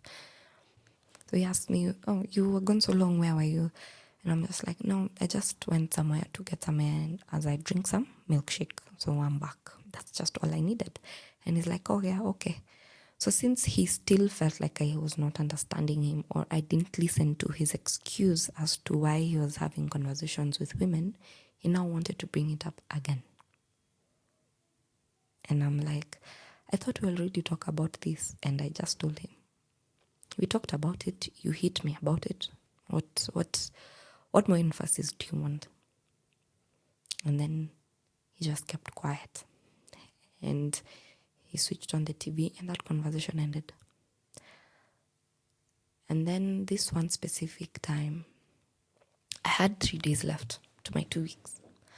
My nanny came again just in the morning, her normal routine. Given her my daughter, I've changed her, I've done what I should. I wanted to go to work. So I go to work and I come back. I come back and I realize that he's still in the house. He was supposed to go for some job interview and to do some online interviews as well. He's still in the house. I asked him about it. He's like, no, I didn't go. I didn't feel like it was worthwhile. And I'm like, you're not earning any money. I'm going to work. On top of going to work, I have to miss some days because you've hit me so bad. Why wouldn't you just decide to help? And then I went on and told him, with the other women, you're always buying them stuff. You're always going out for coffee. Where do you get that money? Because I don't see it in this house. Even in this house, you're always broke. And I'm always providing for everything. And he's like, oh, so what does that mean? I'm like, it means exactly that. It means your money, whenever you get your money, it goes to other women. And I knew for a fact there's one of the women he used to see that used to give him money. So I was asking him, and how come you given money by so-and-so and he never come back to this house? Where are you taking it? Or are you using that money to take another woman out for coffee and the likes? And he's like, you're so disrespectful. You have no respect for me as your husband. And I'm like, neither do you. You have no respect for me as a wife. You're disrespectful to me, disrespectful to the women you're talking to. Honestly, at this point, I don't even think you should address anything about respect. He kept quiet. I went to the bedroom. Now late at night, we are now talking about it. I don't talk about it. I said what I said. He feels like he needs to talk about it. He raises his voice 1 minute. It goes higher and higher. 1 minute, he's about to hit me with a stool. The next minute, he's now strangling me. And I'm strangled in the position that I cannot fight. He sat on my feet so that I can't push him. And his hands are around my neck to a point where I saw white and knew I was going to pass out. I stopped fighting and just stayed still. And under my voice, I was just like, you know what? I hope my daughter is okay. And I hope she's going to be okay. I accepted that I was going to die. And I accepted that the man that I once loved is the one who's going to kill me. I was okay with that. I was okay not fighting. And he let go at a point where I felt death. Visually, like I felt death completely. I could describe it. I could taste it. Like that's how real it was. And he took that stool and as he was about to hit me after letting go from strangling me, he banged it on the floor. It woke up his mom. His mom came. She's trying to listen to us and I just told Mama Bumpy, I need to leave your son. I need to leave. And the mom could not understand because she's never had me saying that in the power that I said it. I told my best friend what happened. I told my mom. And my mom is like, you're going to die. I'm going to lose you there.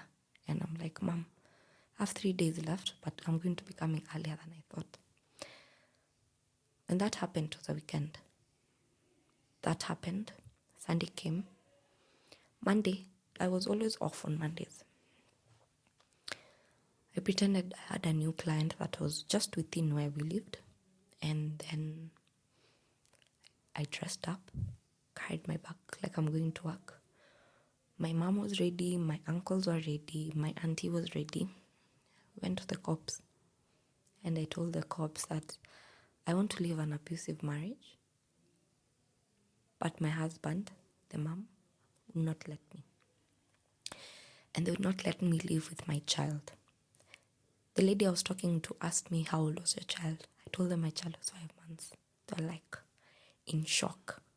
They're like, what would he be doing with a 5-month-old? I'm like, I also don't know. And that was that. I was told to come back on Tuesday. But that Tuesday, they were going somewhere. All of them, the whole cop station, they were going to another neighboring county for something. So I wouldn't find someone, especially in the children's services, who are going to help me. So I was told to come back on Wednesday. I couldn't go back home because now the cop has now called Bumpy and told them of what's now happening. So Bumpy is at home with my daughter and my nanny, alone.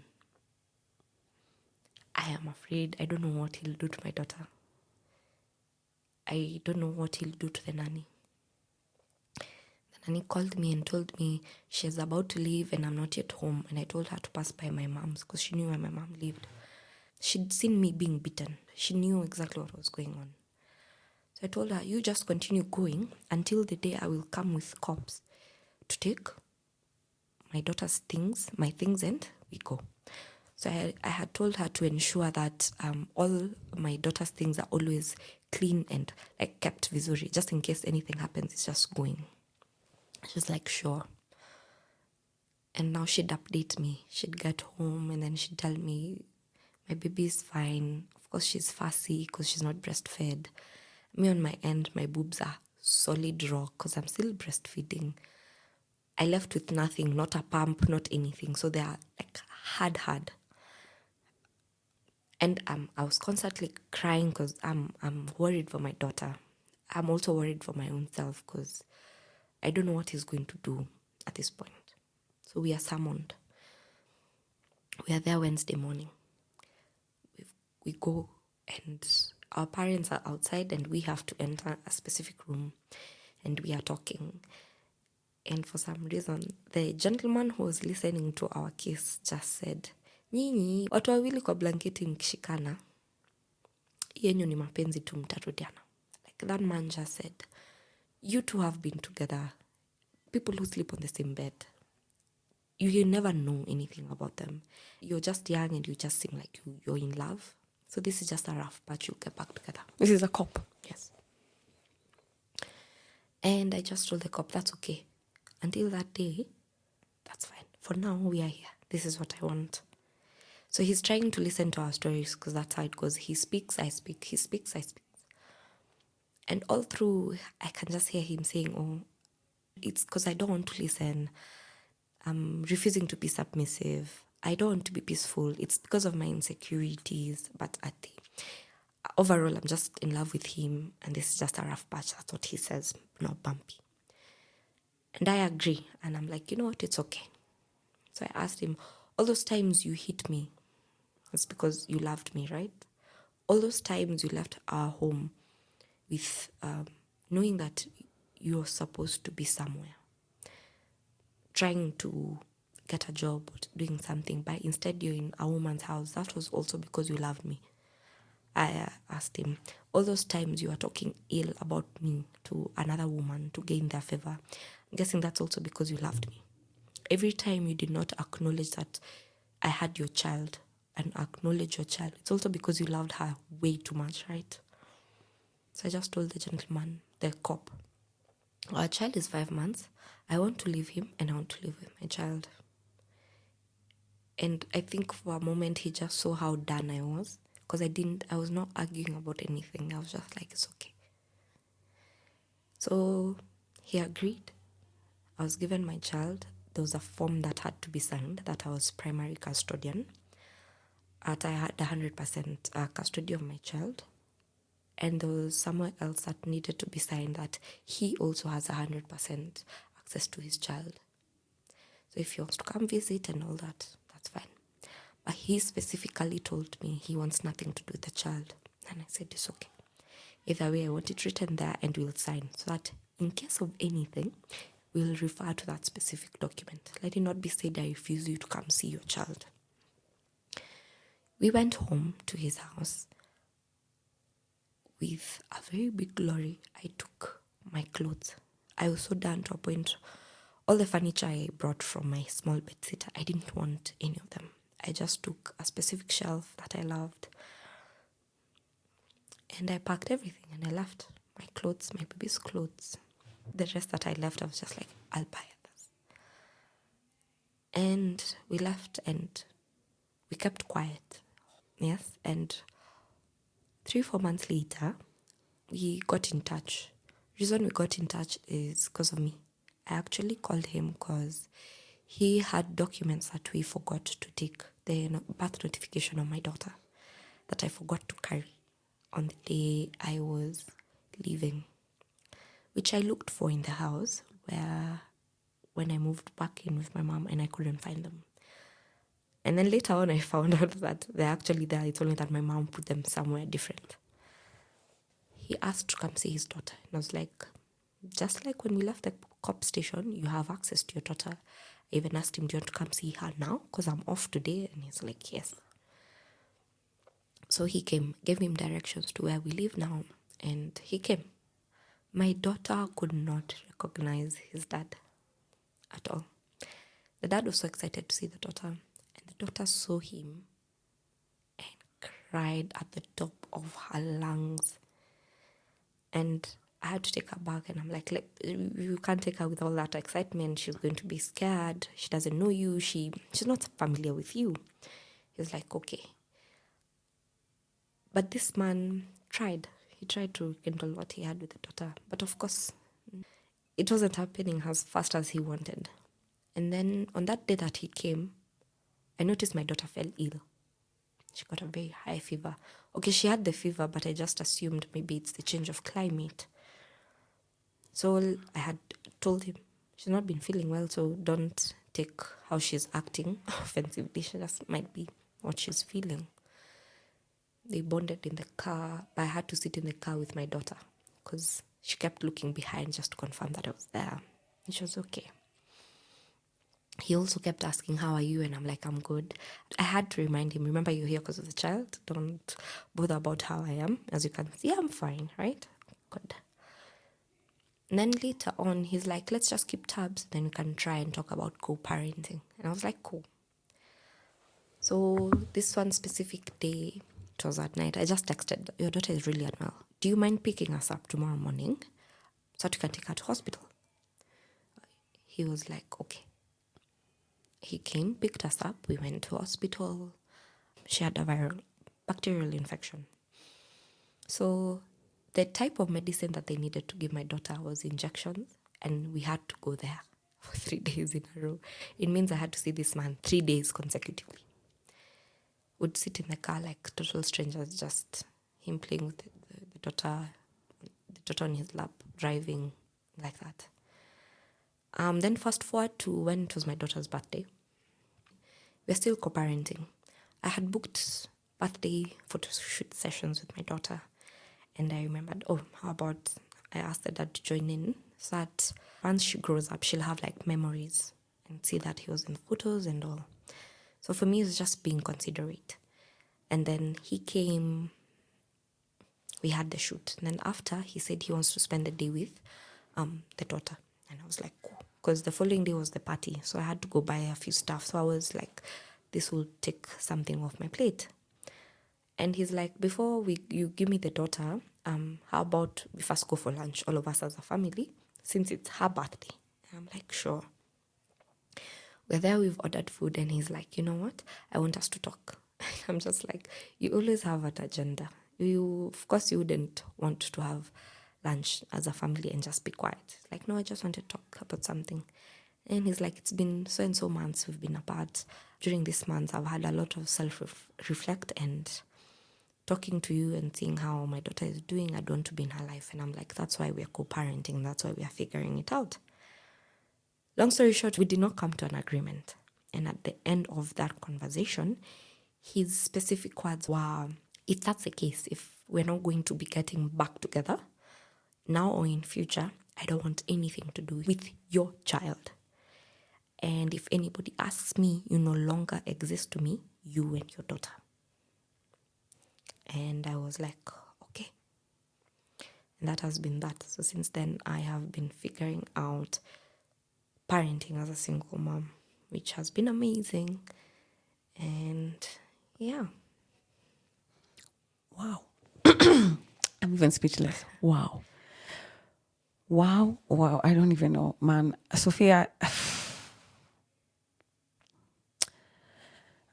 So let me just ask, in your perspective, as an obvious victim of domestic violence, and I'm asking this question, I know it might be a bit controversial, but I want to ask because we know statistically that women who are in abusive relationships, it takes something like, the average is something like 7 or 8 times of leaving before they finally leave. And this is an average, meaning it could be 15 or it could be less than that. Yeah. So in your mind, going back to the state of mind you were at when the beatings would happen, what was making you stay? Was it a hope? Was it still love for this man? Was it almost like a shock? Like, what is the psychology of somebody in that situation? Mine was both hope and love. And truth be told, was the validation. Not having a dad for the longest time, I wanted that manly validation. And I didn't know how much I needed it until I was in that situation. It mattered to me that he chose me. I wanted him to choose me. I wanted him to see me. I wanted him to pick me and say it's me. So with that in mind and me loving him endlessly and hoping that one day it's going to be me, it made me stay. And right now, looking at everything you've been through, when you look at your daughter, because now she's also going to be raised by a single mom, right? And I don't think there's anything wrong with that. But you've just said there's almost a gap that a male figure had never filled in your life. And so when this first man comes at a very tender age of 20, you take to it and you end up doing things that you have. I mean, listen, if you want to have a threesome, have a threesome. I have friends who do that shit and I'm like, that's amazing. Yeah. Good, cool story. But the fact that you're in a situation where you don't want to be just because you're trying to appease someone, I mean, and that is very intimate. And then the fact that he had his way with you forcefully and you're still like, okay, maybe. So maybe you don't have the answer for this, but like, what are some of the things that go through your head when you think about your child? Now that I've seen it now with my daughter, being there and the validation I needed and what I went through to get that validation, I know that what I would have wanted not to end up in such a situation would be validation from home. My uncles, now that I'm older, are able to have conversations with me. So I'd feel validated. I'd date somebody and check with my uncle because we're at that level. I just wish such conversations started when I was younger. Because honestly, if they did, and if they were that actively present as they are now, situations would have been different. So knowing that and seeing how important it was, and as much as parenting is trial and error, I'll still try validating the same with my daughter to a point where validation is never something that would get her into a situation, ever. So I'd validate the way she walks, the way she talks. I'd correct it as well. I'd correct things that she does that maybe are not aligning with her. to a point where she is secure in herself, that it doesn't ring that I need somebody else to tell me this. She's just so secure and firm in herself that she knows that she is it. That's the one thing that I would do. If there is a woman right now who's listening to this who is in a similar situation, Yeah. what would you tell her? That respectfully, it doesn't get better. I know they all say, oh, they change, oh, this happens. No, it does not get better. I've not had 2-3 stories that have gotten better. In fact, it gets worse. So if they hit you once, trust you me, it will happen again, and then it will be more intense, and then the apology will be greater than the offense. And then it goes like that. So if this bouquet of sorry was small, the next one will be big and then bigger. That's how it goes. Until the next moment, it's roses on your casket. Yeah. And I do want to also point out that it's usually the most dangerous for the woman when she decides to leave. Yeah. So publicly declaring it to this person is probably not the best way to do it, like you did. And I'm only saying this for anyone who is listening, man or woman, Yes. because it could go either way. Yes. What I feel wrong for asking this, but I have to ask, are there lessons, takeaways, things looking back that you're like, some flags you might have missed, because usually I ask, do you think there are things that you might have done by action or omission that contributed to the chaos that was your relationship? Are you in a position to answer that? Yes. Yes. Yes. Are there flags I missed? Big ones. They were red, bright red, scarlet red that I didn't see. Why? Again, the validation. The validation and the thing that's always missing from home is the one that you'll never see. And that, in my case, that's exactly that. So I learned to always check. There's always a reason. There's never, I'm sorry, they always know what they're doing. That's the one thing I know for a fact. The other thing would be, if they show you who they are, believe them. I know it's a phrase we always say, but that's just in plain words what it means. If they hit you the first time, that's who they are. Don't wait for the second, don't wait for the sorry. That's exactly who they are. Because there's nothing you can do as a grown person that is not workable, that is not detachable, and there's nothing that can be done that you cannot walk away from. So yeah, the things I learned from it is, I think they're more intimidated when they know of your value. So they will try and minimize and dim you from seeing your value because they know it and they're afraid of it. So they're afraid that you will know it too. Yes, and you will tap into it and you will grow from it. And so if they dim that, you go less. So that's what they did. And now I know I only will want the people who see the value. I want you to tap into a value that I doubted, and that's when it's going to work. Yeah. What hope do you have for your future and even your daughter's future? Yeah. And where would you say you are right now in relation to everything that you went through at such a young age? I'm at a good space now. I'm able to talk about it without crying, at least. I'm also at a space where I also know I will not fully blame my partner for what happened. I had a role to play as well. I will now work on things that I know were genuinely not correct, not the ones that I was told are not correct because they wanted to get their way.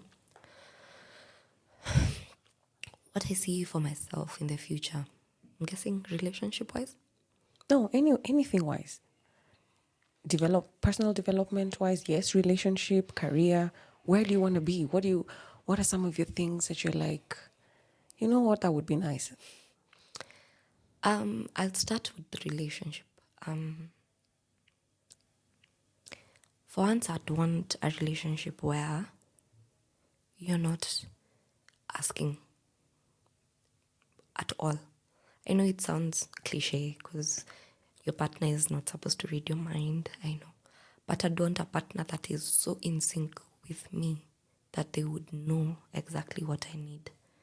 And I'm also so in sync with them that I would know what to say, what to build, and what to correct. A partner that's gentle as well. And for once, because I'm always saying this, a partner that provides. For once, I'd also just want to sit and see a man being in their role and not me being always in my masculine air. Yeah. Mentally, I'm pretty good, which is amazing considering what I went through. I'm not at 100. I have my scares a lot. Like, for example, if we are talking with you and you're a man and you raise your hand, maybe to even point something or to remove something from my hair, I will flinch automatically because I'm just assuming you're about to hit me. So I'm doing very well mentally. It's improving day by day. Career-wise, it's also going very well. I'm happy for you. Very well. With the services that I give, beautiful things are happening. So a lot of growth that I did not assume would happen in this short time that they did. I think I had planned that career-wise a bit much far away, but they've happened faster than I would have expected, which is good. That's amazing. Yeah. Maybe some big sister advice. Yeah. The thing with advice, listen, you can choose to take it or not take it. And when I give advice, it's from my own personal experience, which is very different from yours. Yeah. The first thing that you said, where you said you would yearn for a partner who knows what you want, and you know what they want, and you're so in sync. But also, let me add, I also want my partner to know that they're not a necessity. Yes. They're not a necessity. You're just an add-on. It's for you to know. It's not for them. Yes. Yeah. So I'll tell you that. That's a for you. Yes. It's a for you thing, but it's also beautiful. I mean, at the end of the day, we push for this individualism within relationships. Yes. But the reality of it is there's a healthy form of codependency. Yes. It's okay to need someone, but not to your detriment. Yeah. You need them because they make you happy and they've built you. Like I really need you in my life. Yeah. But if it starts to go shit, you still have the wherewithal to be like, this is not for me and I can't leave. Yeah. I think sometimes there's this messaging I see online and you don't need anyone. No man is an island. Yeah. And even me in a relationship, I want to be needed. I want my partner to be like, baby, I need you. I love you so much, Yeah. So it's okay. But then you also, like I said, everything in life has a flip side. Yeah. Anything too excessive, even the good stuff has a flip side. So back to what I was saying, those aspirations to have that kind of connection, I understand, but I'd dissuade you from looking at that as a goal because it might put you in situations again where you are back to what I was. Yeah, or maybe just, maybe you get it and then you start to turn a blind eye to stuff because you think, but it's that magical thing where they know what I'm thinking and I know what they're thinking. Yeah. No. Yeah. Everything in relationships is about communication, whether it's money, whether it's sex, whether it's children. Yeah. So if somebody can preempt your needs from time to time, that's going to be nice. Yes. But when they don't, it doesn't mean that the relationship is not working. There's opportunity. Yes, there's opportunity to talk. So I just wanted to say that. That's true. Because I do wish you all the best. Thank you very much. And I want you to find the love that you deserve. A kind of love that we only dream for. A kind of love that your daughter can see and also nourish from. A love that will build you and make you feel like life is just a little bit better because you're around. True. Yeah? So thank you so much, Sophia, for being bold enough to share this story. It really does mean a lot. And I think you're gonna be all right. Yeah. Thank you for having me. Do you do therapy? Yes. Good. Ish. Ish. I'm not consistent, but it's all right. But you've We've kind of been there. Yeah. It might help to kind of treat some of those dad wounds. Yeah. But I don't know if therapy is always the answer. Sometimes you don't eat. Sometimes you just need a really good book and a good support system. Do you understand? Yes. But if you can focus on, if you're able to identify that that's where the lack is, it might help. Yeah. I agree. Thank you. If you've enjoyed this episode, please subscribe to this podcast, leave a review, and consider supporting us via our